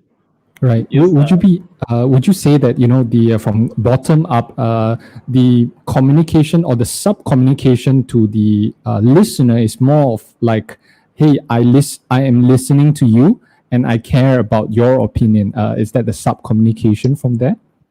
Communication is not just about communicating, right? Remember I said communication happens only when you have something in common. Communication effectively or communicating effectively will not happen if your receivers or audiences do not listen to you. Hence, listening is the very, very important component that everybody must apply in communication process, and it must happen in communication environment. If they do not listen to you, there will be no response and reply. Right. Mm-hmm. Okay. When they response and they reply, it means they listen to you. The kind or the forms of reply or the forms of response is very subjective and depending on the situation itself. So that's why in my presentation just now, I said even a simple thumbs up is already a kind of response because they got you, they listen to you, and they respond to you. You have to appreciate. I appreciate it. And I will recognize, I will call their name. So that's why during class, that's why I need them to present me the metric number and first name or last name so that I can see their name on the screen and immediately I can call their name and recognize their contribution. They need that. They need that, right? you won't say that that guy on the top or whatnot. You won't say that, right? I think this is very shallow. This is very shallow. If you are Right. able to call their name, they know, Dr. Tam sees me, right? My participation is recognized, is acknowledged. So next class, he or she will want to participate more. I see that in my class. Okay. Right? Right. Thank Yeah. you. Very, very important point for us to remember on top Thank of you. that as well. All right. Let's have a look at the next question over here. Oh, there's a follow-up from Tina. Tina Krisha Alcanta Buena, right? Yeah. Thanks, Dr. Tam. Nice insight. I have another question. So, some of our students are passive. So would you consider students of facial expressions and body language as responses in communication? Is there any communication in taking place when they respond this way? All right. If I were to give a visual perspective, right? Oftentimes we see a lot of teachers running classes via Zoom, right? And then there's like all of the faces on the screen, right? So some cases when we see over there, oh, some students are doing this and probably doing other things, not looking at the screen, right? So, a facial expression as a body language in responses to communication. Any comments on that? Yeah. Okay, this is a very good question, Tina. As I said, I will appreciate their facial expression. And I won't call this student as passive. Because remember I said communication with verbal and non-verbal. So non-verbal communication considered as one form of communication as well. So even they nod their head, I will also call their name. So for example, if Jay, you nod your head when I explain something, I will say, oh, thank you, Jay. I see you nod your head. Thank you for your response. I will. They find it surprisingly that, oh, Dr. Tam, you see me. I said, yeah. Some students, their background is probably in a garden. Then I will try to ask, hey, Tina, wow, where are you now? So try to have a conversation with your students, right? They will share with you. One student, are very serious. And then I will ask, hey, for example, Nadia, I can see, are you in a study? And she said, yeah. Whoa, this is very good. You're very serious about it. Thank you very much. Thank you for joining me. I got student join my lecture while being a Grab driver. Right. Yeah. So, and then I said, where are you? For example, Ali, where are you? And then he said that he's not stressed. He's very happy. He said that I'm sending goods. I'm doing Grab. I said, Wow. oh, thank you so much. Thank you so much. I said, be careful. Thank you for joining my lecture. Yeah, thank you for joining my lecture. And they appreciate. I think this is recognition, acknowledgement. Think about ourselves. Put ourselves on the shoes. We want to be recognized by our students. We want to be acknowledged by our students for all our efforts, right? The hard work that we did, we prepared for them.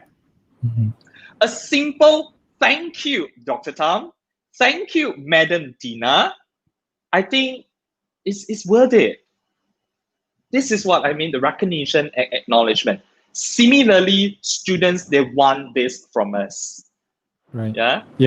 Yeah. Speaking of acknowledgement, so there's a Facebook user over here that is giving a very good acknowledgement and comment. So thank you very much, Dr. Tam. I also use Putra Blast SCL and PBL. I love the idea I think it's a colleague from my university, I guess. Because yeah. I guess you cultivate the culture. Thank you for the support. Yeah. Thank you for the support. Yeah, thank you. Right. And okay, let's take one more question over here. So it's more of asking for your comments on this. So communication is a skill. It should be reskilling and upskilling through teaching and learning episodes continuously. So probably there's like a compounding effect where you learn from your past experiences, adding on 1% improvement day by day. So would you be able to comment on that in terms of how we can, sharpen the skill of our personal communication skills that can, how do we improve upon this on a daily basis from there? Okay, I very like this word, and this in current situation, in current age, reskilling and upskilling, these are the two very important words and skill sets that you really need to master so that you can survive in this competitive environment, working environment. So it's not just in education, in other industries. And I tell my students, you have to reskill and upskill yourself from time to time, right? So yes, communication is a skill, and we say it's a soft skill. Very often, I am also an industry coordinator. So I have to give briefing to my students before they go for industrial training.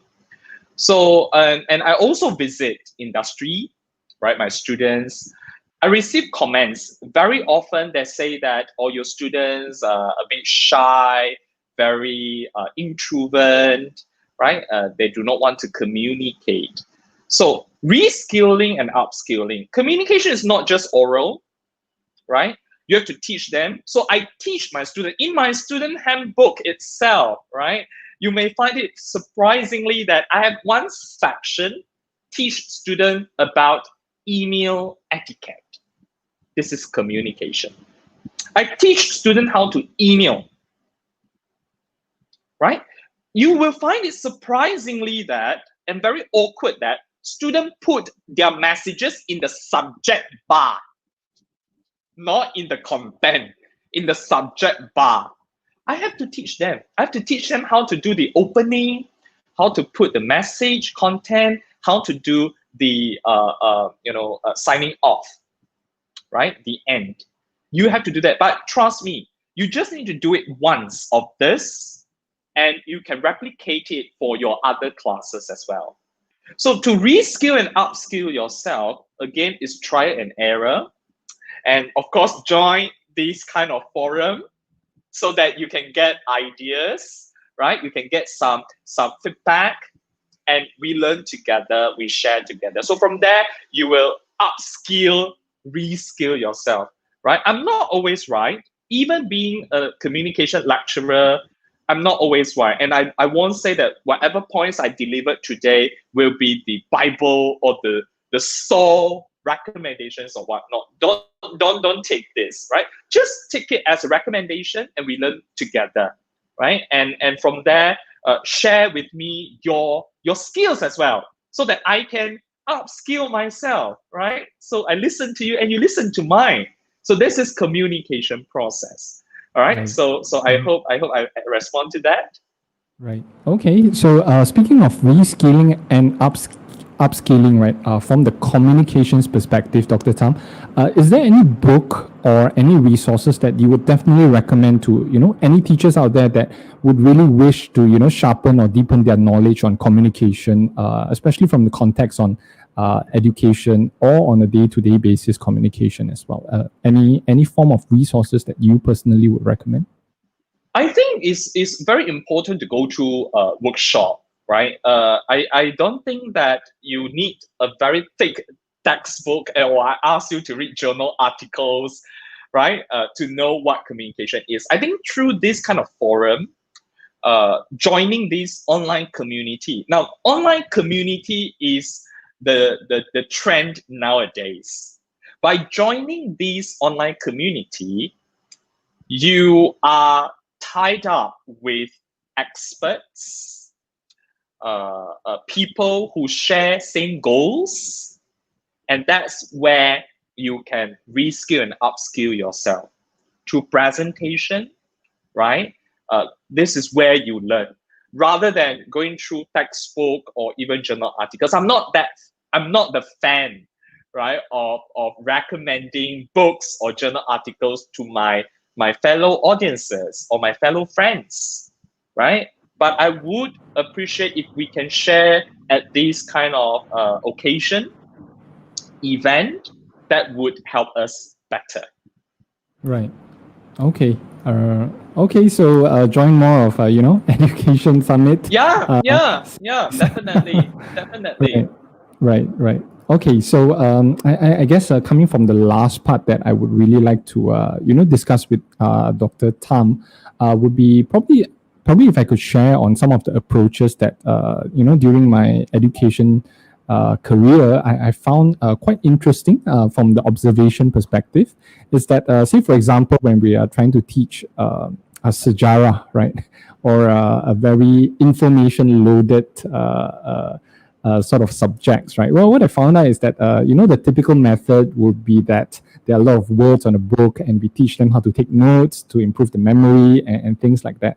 However, there was an approach that I was experimenting with like 4 or 5 years ago, which is via comic books, right? So, for example, like Sejarah, we would create like a series of comic book, not beautiful characters or beautiful visual per se. It's more of like a simple artwork that would be able to communicate in a way visually to the students better. And even if you look at a poster for our education chat series, right, we will put communication. We put someone with the earphone speaking with each other, and we do that very often, which we find that it really communicates it in a deeper sense that people get it rather than just pure in the form of word format, right?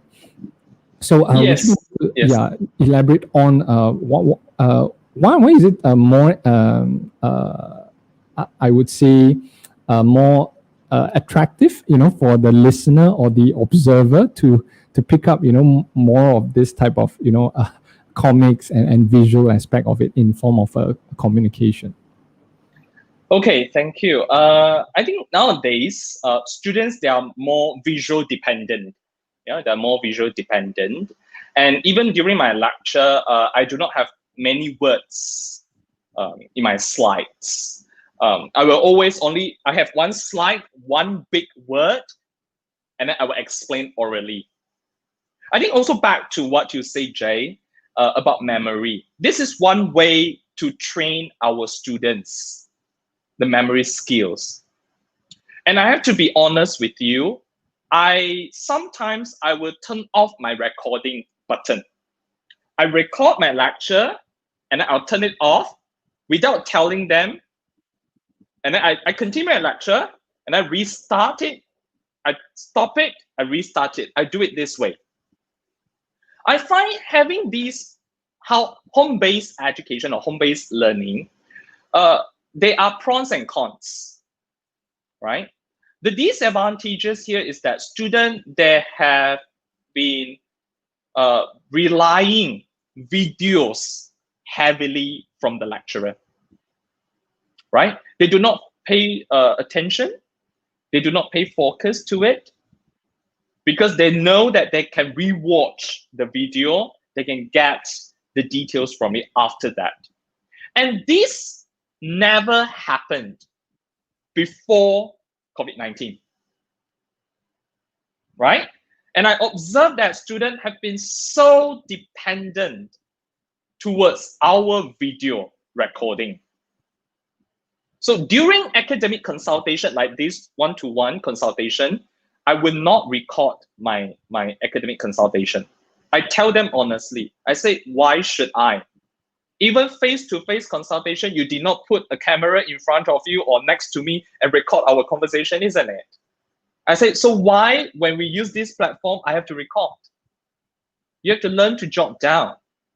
We cannot let our student to be so comfortable about this.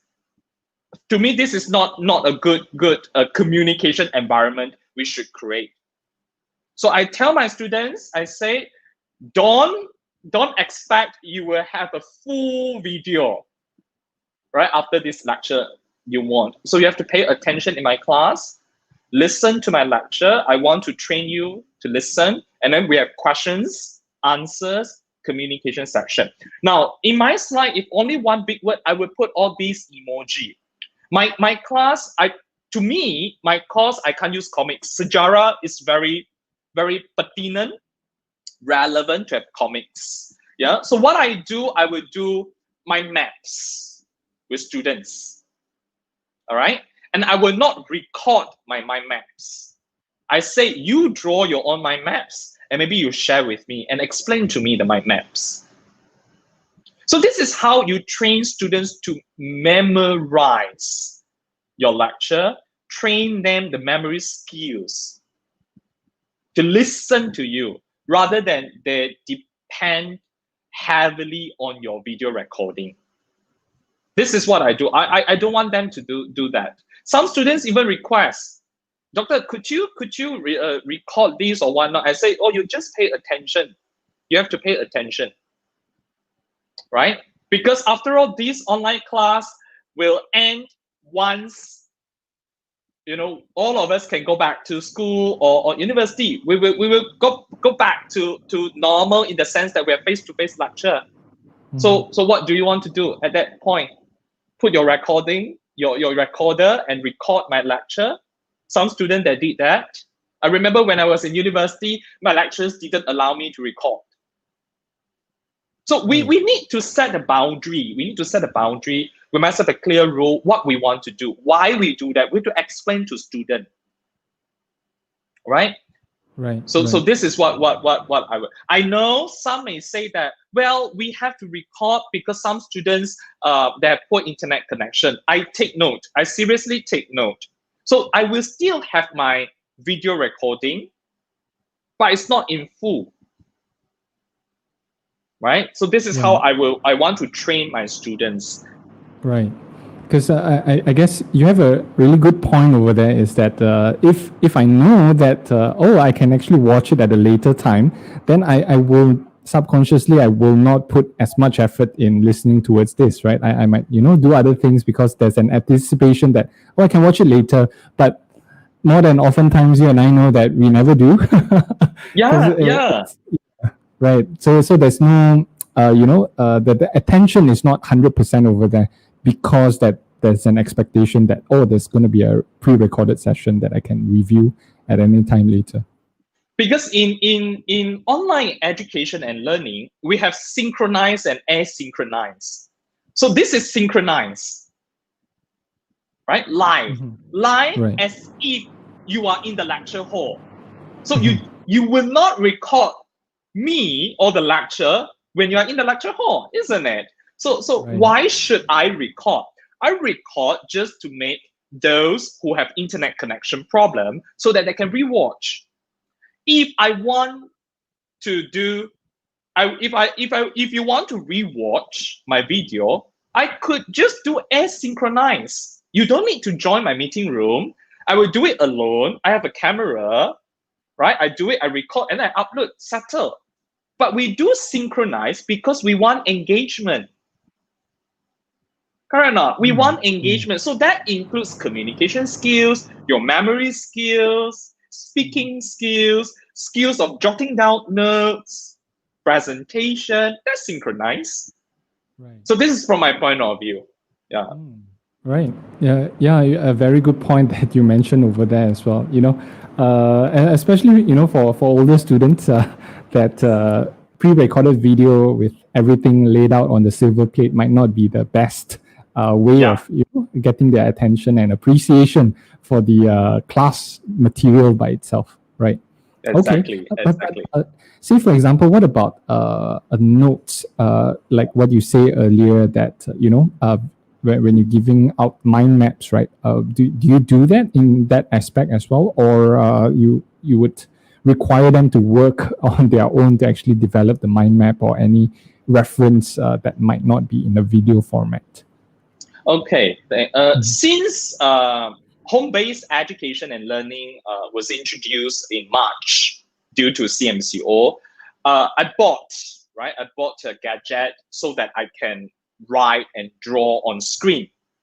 And I have a whiteboard as if I was in a lecture hall with my whiteboard.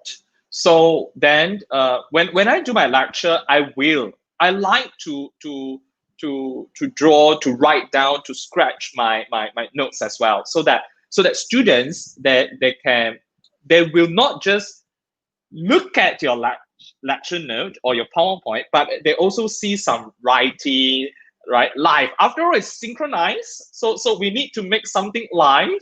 So then I will save that whiteboard and I will upload onto the learning system, the Putra Blast. So I'll upload it so that students can download. So when they do their revision, they can refer to the whiteboard, right? So this is one way to help them. And if I record my lecture, that whiteboard will automatically be recorded. So that's how I do. So for notes, I will upload all my notes before lectures. So I expect my students to download. I expect my student to do some revision. And to be honest with you, my notes are also not in full. So if my own lecture notes have 40 slides, I may upload only 30 slides of notes. So the rest of the notes, you have to listen, you have to attend my lecture. If synchronized, you have to attend my lecture, and then you have to listen and you have to participate. So we train. It's a training. It's not to torture our students, right? So I have to make this clear. This is a disclaimer to train our students. We want to train our students so that they are not dependent, but they are independent, right? This is what the facilitator should do. I facilitate your learning journey, and these are the ways I will facilitate you. Right. Yeah. Okay. Yeah. Very, very well put on that. Thank you for that, insight and for that clarification over there as well. Hopefully those who are, listening right now can have a size of it. Don't feed everything to your students and serve it on a silver platter. Allow them to have that, ability to find out and gather their own information by their own as well. And Dr. Tham, I would just like to move on towards the motivation side of things, right? I guess when you are dealing with F&B, especially on cancer prevention, communication messages, right? It all comes back. Say for example, in cancer prevention, there are certain lifestyles, right, that we would have to adopt, right? We know that we have to eat healthy. There are certain healthy habits that we have to adopt, right? However, a lot of times the challenges is that although the communication, we know we have to do a certain thing, but we might not have the motivation to, adopt that kind of lifestyle or to switch our behavior. Behaviorally, it's very hard for us to switch, right? So in form of an effective communication that would be able to induce motivation and action, some form of action taking by the listener, right? Are there any techniques that you can share with us or teachers out there on how we can communicate in a way that can elicit or induce motivation in the listener's perspective? Yeah. Okay. I think first of all, like what I said, knowledge. And the second thing is they must know the perception. They must know the seriousness of the disease or non-communicable disease or even their risk perception. That's one thing we need to induce, we need to explain in our communication plan. So that's why we need to study how they think. For example, you see, communication plan or communication program, communication campaign is very targeted. Before we do this, we need to understand the segments of the population. In terms of their perception towards the disease, these perceptions include their perception of the risks, the perception of the seriousness of the disease. So from there, we are able to categorize the public. Then we develop and design communication plan targeted to these people who are really in need. Then we follow the model of KAP, give them knowledge, right? And then attitude and behavior and practice. Now, sometimes we also need to know who are their important people surrounding them, what we call social norms, or even social influence. And we need to target this secondary people or secondary group of target group, or even tertiary target group, because these people are important to this primary group, the target group that we want to focus on. if you talk about cancer. So we want to know how these group of people can influence the target group.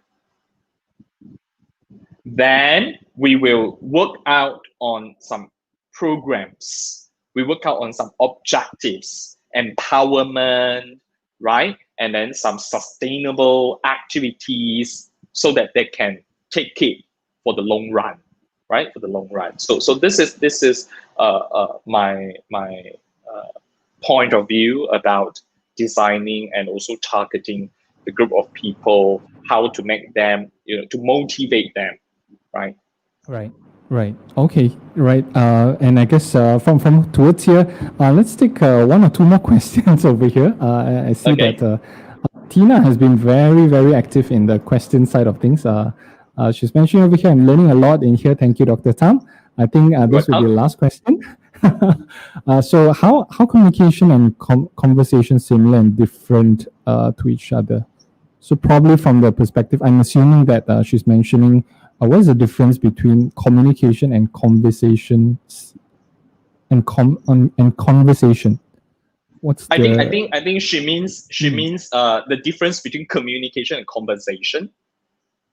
I think that's what Tina means. I think these conversation you also communicate. So they are actually similar, right? They're actually similar. Conversation, you converse over the phone, right? You have conversation face to face. It's communication. It's communication. You still need receiver in front of you. Whom is your receiver, right? Your audience. You will become the sender. He or she may become the sender as well throughout the process, right? And also you need message. What do you want to converse? Food, gossips. Gossip is also communication. It's also topics, right? Messages and channel. Channel could be the environment, right? Channel could be even the language, right? So this is they're actually the same, right? They're actually the same. And also from the question over here, hi, okay. Hi, Dr. Tham. I am an ex-UPM student from the Faculty Science and Pengajian Alam Sekitar, major in physics. Oh, back in 1990. So communications with students should be also extended outside of the classroom. Any comments on that? This is a very good question. I told my students honestly, I have to draw a boundary. During lecture on campus, I am your lecturer and your facilitator. Outside the classroom, we can be friends, right? I can be your brother as well.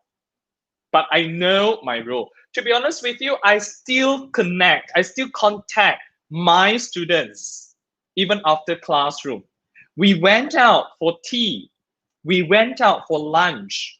We share experiences. I do not just share about what happened on campus, but he or she shares his or her experiences in work life, family problems, future planning.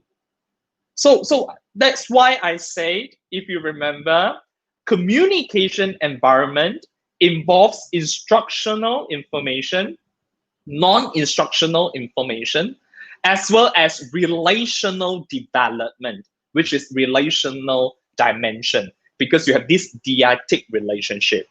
When you talk about relationship, you will not just share about views, opinions about a subject, but you also share your feelings, happiness. This only happens when the relationship between you and the receiver and the student has become closer,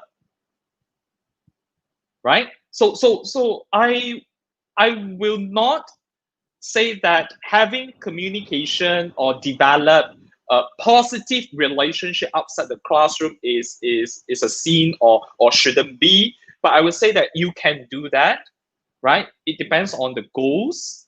I always give comments. I always share my views. I always listen to my students. My students want me to listen to their problems outside classroom.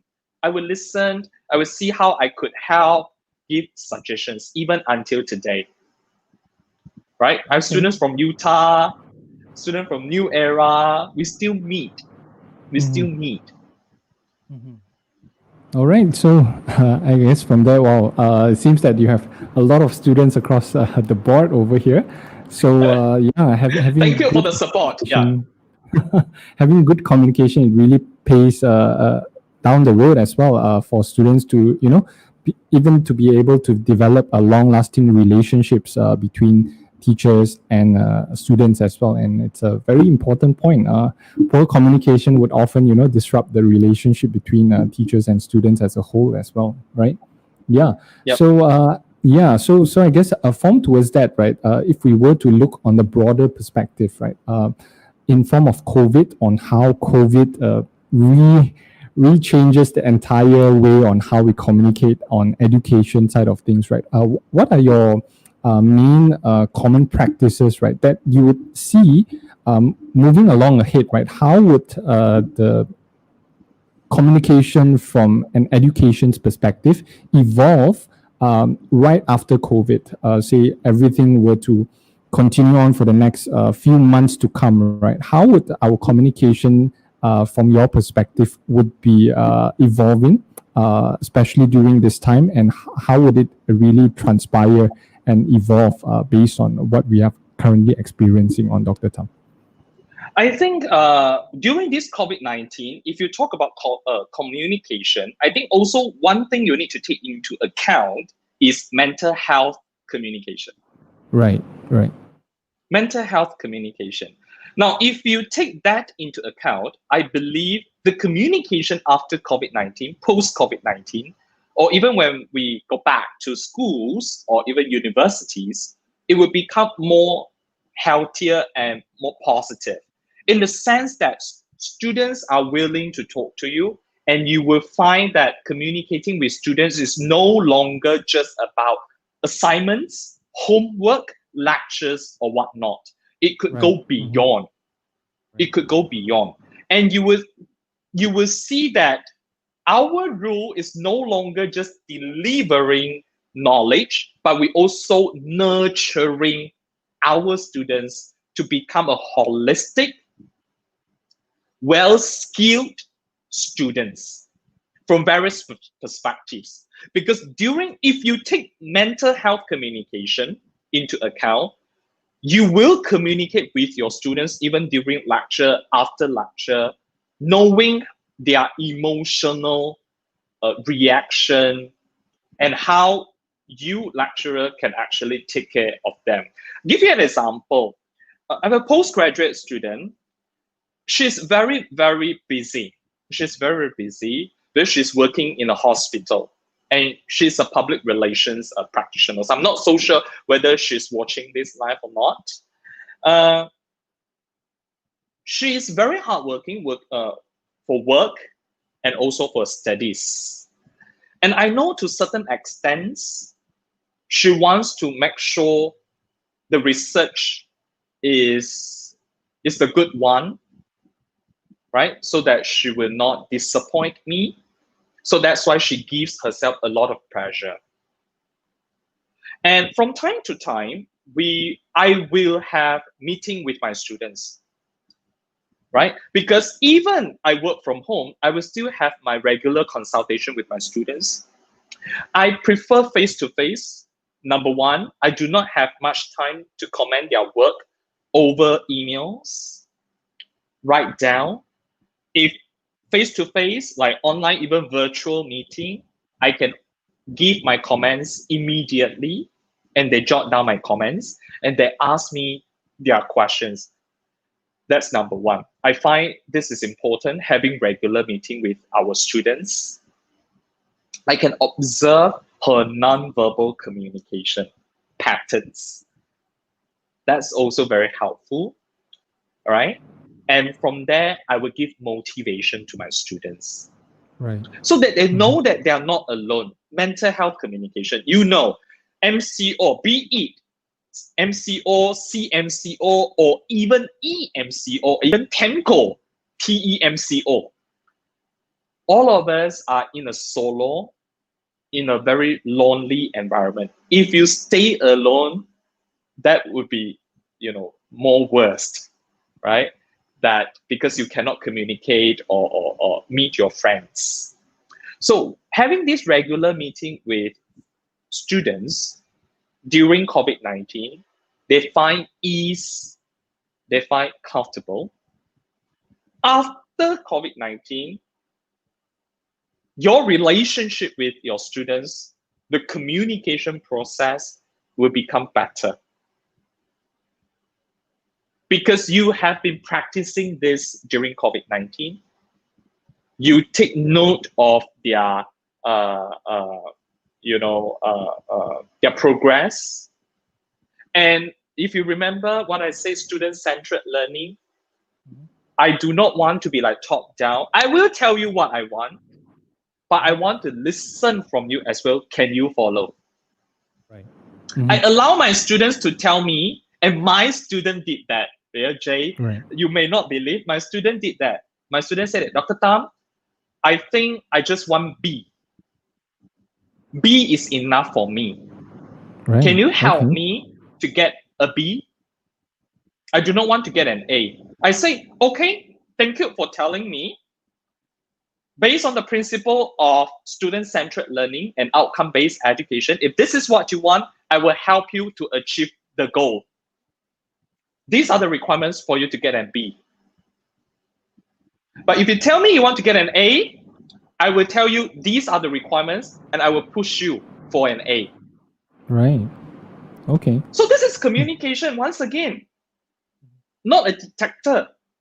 I tell you what I want, but at the same time, you tell me, can you fulfill? If you cannot fulfill, we work it out. Let's work it out. The best. So this is the communication environment that you create. Right. You should create. Right. That's what I believe. Yeah. So I back to that. In summary, the communication process will become better even during post-COVID-19 if you take mental health communication, student-centered learning approach into consideration. That would be better, right? I can see it will be better. Right. It's very interesting that you really point out a very important point, is that it's not only that the teachers focus to deliver that message, but it's also to take care of the person that is listening to that message as well, i.e. the students. I was remembering, I was speaking to one of the teachers from the Philippines, and he's teaching in the university. And what he actually told me was that during that time, he was during the start of COVID, he was very surprised that a lot of the students are not attending the online class, and then they are not submitting homework and things like that. And what he told me was that from his perspective, he mentioned to me that I could be punishing them or blaming them, hey, why are you not joining on the classes and things like that. But instead, he adopted the approach to really find out and work out with the students, hey, what's it going over here? Why are you not attending classes and things like that? And surprisingly to be said, that he discovered through this communication with the student is that, wow, the student's family actually took a huge hit from COVID, and financially they were very affected. And they were struggling to even put food on the table. And because of this communication in taking care of their wanting to take care and to understand more of the students, he's able to really find out the root cause of the problem.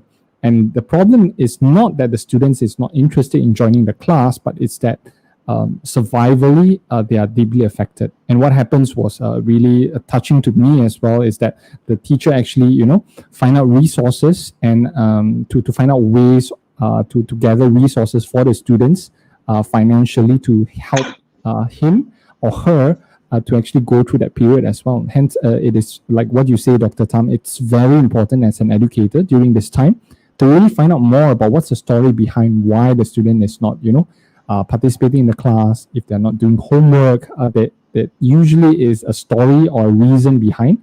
And and it might not just be, hey, the student is not obedient or they are not cooperating. There might actually be a deeper cause on that. Yeah. Let me share this story pertaining to this, Jay. And this is a true story and just ended yesterday. So it's still fresh. It's still fresh. There was a student from China. He went back to China. And then she came back to Malaysia again. And of course, under quarantine in the hotel. We had a midterm test. And he missed the midterm test. Okay? Based on our normal practice, you miss the test, you miss it. There will be no second chance. Except you are on MC. All right? But the student only informed me right after I posted results. And he posted me that he couldn't join the meeting due to internet connection. Now, I didn't know whether this is true or not. Right. Because you informed me after I posted results. And after 2 or 3 hours, the midterm test ended. Why didn't you contact me before, through various forms, before test, or during the test, or even right after the test? And why only after the test finished and 2 hours later and after I posted results? So I asked him, I said, well, you have to write in an official email, because this is official case. He wanted to receive in his message.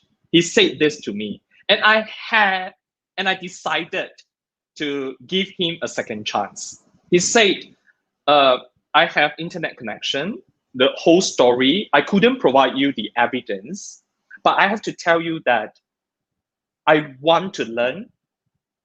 I want to learn from your class. I want to let you know that I'm serious about this course.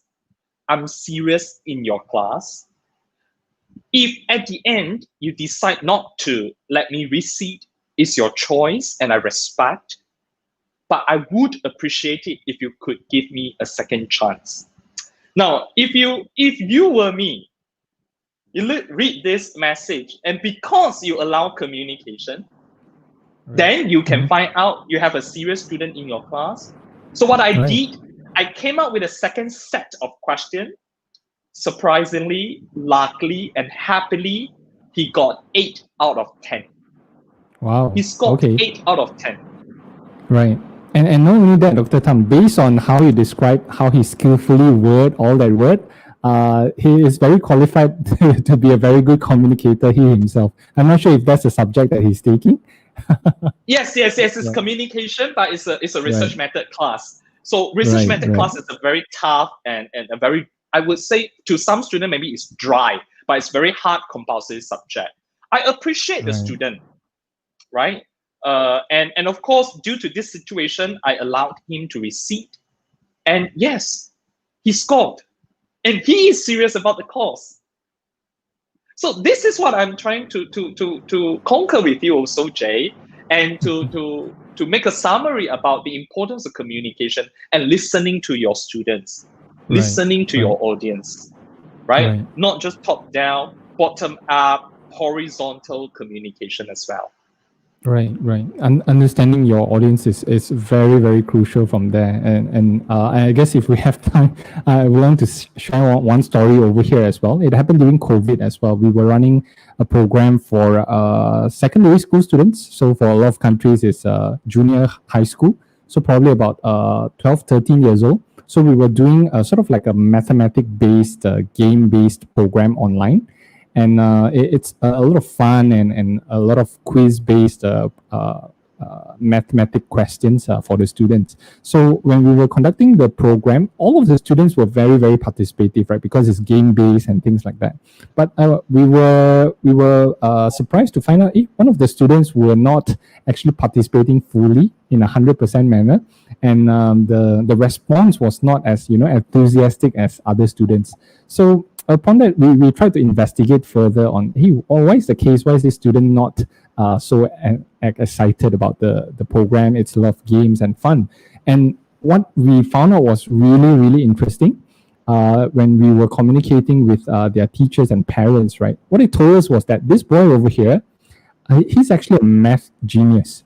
So which means to say that his mathematic ability, it's a few years ahead from the peers, which means to say that all of the questions that we have over here is not challenging enough for him that causes him to be bored. Right? And that is sort of the insight. Yes, exactly. Right. So Come it's sort back of to like the interest. Yeah. Yeah. So like what you say earlier as well. So we have to make some adjustment. Because of that, we know that it's too easy for him. It causes boredom for him. So we up the level for him to add in additional tasks that will challenge him at a higher level from there. And so investigative listening and to really be able to find out the root cause of any form of communication that you might not get the preferential reception or the response from your listener. It's always all back to the root cause to really understand them better from that perspective. We shouldn't have a culture of this is good for you. Yeah, right. We shouldn't have the culture of I think what is best for you. Right. That could be way back in 1980s, maybe during our generation or even before. But now up to for millennium generation, this is not the case anymore. They have their own expectations. They know what they want. Maybe some of them they know, maybe some they are not. If they are not, we have to explore. If they know what they want, we have to listen. We have to give them a chance to share with us what they really want. Then from there, we will help them and to help them to suit their expectations. So during my lecture, I always ask them to tell me their expectations. Right. Your expectation towards me, your expectation towards this course. Now, of course, the I would say the constructive ones lah. Right, the constructive ones. I allow students to make some fun, but the constructive ones, Right. Okay, yeah, that definitely. I mean, just a side note. What was the most ridiculous expectation communicated to you? Hey, Dr. Tham, we should, play some rock music in class. Be lenient, be mercy to us, be mercy to us. Yeah. Some students will say that lah. Because I do not want them to have the mindset of you have a privilege. No, as I said, we want everybody know that you have an equal chance. You have an equal chance. I treat everyone equally, right? You should get the same knowledge as others do. So why one should have privilege and the other one or whatnot? So I allow everyone to share. Even Chinese student, you can write down in your chat using Chinese character, no problem. But I will not communicate because I have to respect other students. They do not understand the language, but I will translate. It's my job, of course, double work. You have to do translation, right, and whatnot. But we allow students, right, to do that. Yeah. Right. So there's a very good balance of fairness and sternness as well. I can be flexible, but exactly. This is the fairness policy, or like what you say. Policy, and this is how True. Okay. True. All right. So it has been 2.5 hours that we're having this conversation.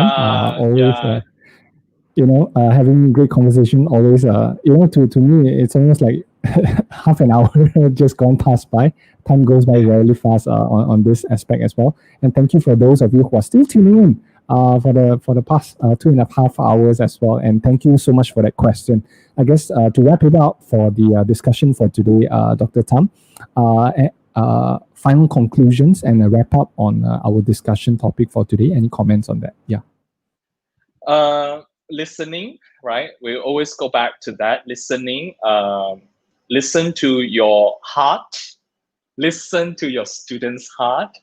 Give them a chance to take lead and to take charge, right? In the communication environment. Create the communication environment which you allow students to take charge, to take lead, right? So that you will find it very different, right? And you will find it's very easy to communicate throughout your lecture or even your lesson. So that would be my very brief, but I hope it's a very strong reminder, listening, communication environment, and allow your student to take lead and take charge in the communication environment. Thank you, Jay. And thank you, everyone.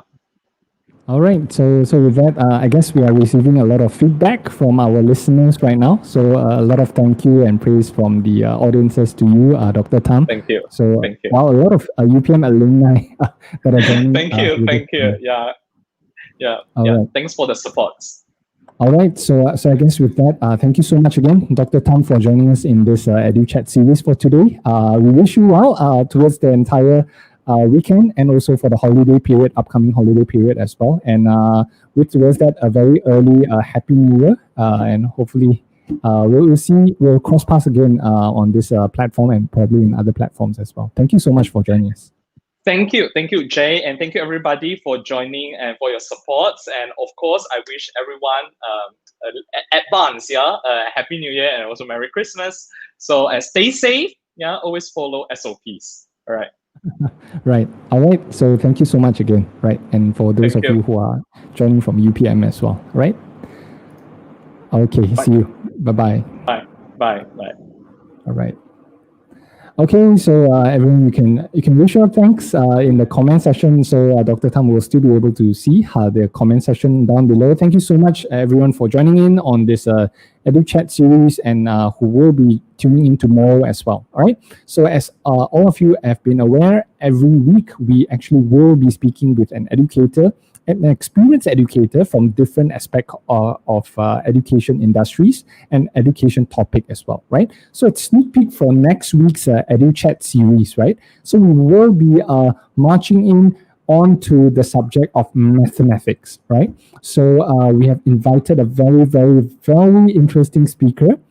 She is... her name is Madam Teo Po Yu, and her side, she will be speaking on her experience in how to make mathematics interesting, right? She uses a very, very creative mathematics approach. When I was discussing with her, she was showing me on how you can use magic as an approach to teach mathematics. So for all of you teachers or parents out there that are teaching mathematics to your students, please do not miss out on next week's session where we will have the topic of mathematics and using magic as a way to teach mathematics as well. Definitely a very, very interesting topics. I've been through some of her demo, and trust me, it's very, very interesting and engaging. It's almost like watching a magic show, right? So for those of you, please do tune in on next week's EduChat series as well, right? I guess from towards that, thank you so much for still tuning in on the Edu Summit platform. So final few messages over here. A few of you has been asking me on some questions I hope to be able to address from here as well. So a lot of you are asking me, hey, how do we actually share this video out, right? So just to remind everyone, so there's actually two main groups that we actually have on this Education Summit platform. So one of it is on a private group, right, which a lot of you are already in, the private Facebook group, and also the public Facebook group as well, right? So this is actually the public Facebook group, the Malaysia Education Summit Facebook page. So all of the videos you can share from this public Facebook over here. As for the private Facebook, you are not able to share it because it's a private Facebook, right? And also, if for those of you who don't have Facebook or would prefer using YouTube, we actually have a YouTube channel as well, where all of this EduChat series are being broadcasted over there as well. All right. And as always, every Saturday, we actually will be having this EduChat series, depending on different topics, as we will be speaking with different speakers, such as like Dr. Tham, as we have discussed today on the art of communication as well. Right. And of course, on towards that, we actually just launched our Edu Galaxy program last week, right? Where we have the gist of the program. A lot of teachers are actually asking me, what is this Edu Galaxy program all about, right? So the Edu Galaxy program is in fact and a STEM education program where we actually invited, right? We actually invited I wouldn't say astronaut, right? People that works with astronauts, right? People that works with NASA, right? And also trainers of astronauts as well. So where we are able to bring in all of this actual people that works in space project to be able to share to your students, right? And even it doesn't matter your age, so you are able to tune in and to watch all of this session and to interact with them. Where I actually had a meeting with them this morning at 5 a.m. Because they were based in the US and Canada and Brazil as well, right? And they were sharing with me all of the different spacesuits that astronauts are actually using, right? And how it is like experiencing zero gravity, right? Or minimal gravity where you float on air. So we would be discussing and sharing all about this. And for kids and students, I bet they will be very, very fascinated on this as well, right? So we'll be talking about colonization of Mars, right? How does it work in building a new planet if human race were to be able to shift over to a new planet? So all about this on Edu Galaxy from here, right? So please stay tuned on this platform as we'll be making the announcement very soon on this topic itself, right? So I guess from towards that, I would just like to end the session for today. So thank you so much again for joining this Edu Chat series.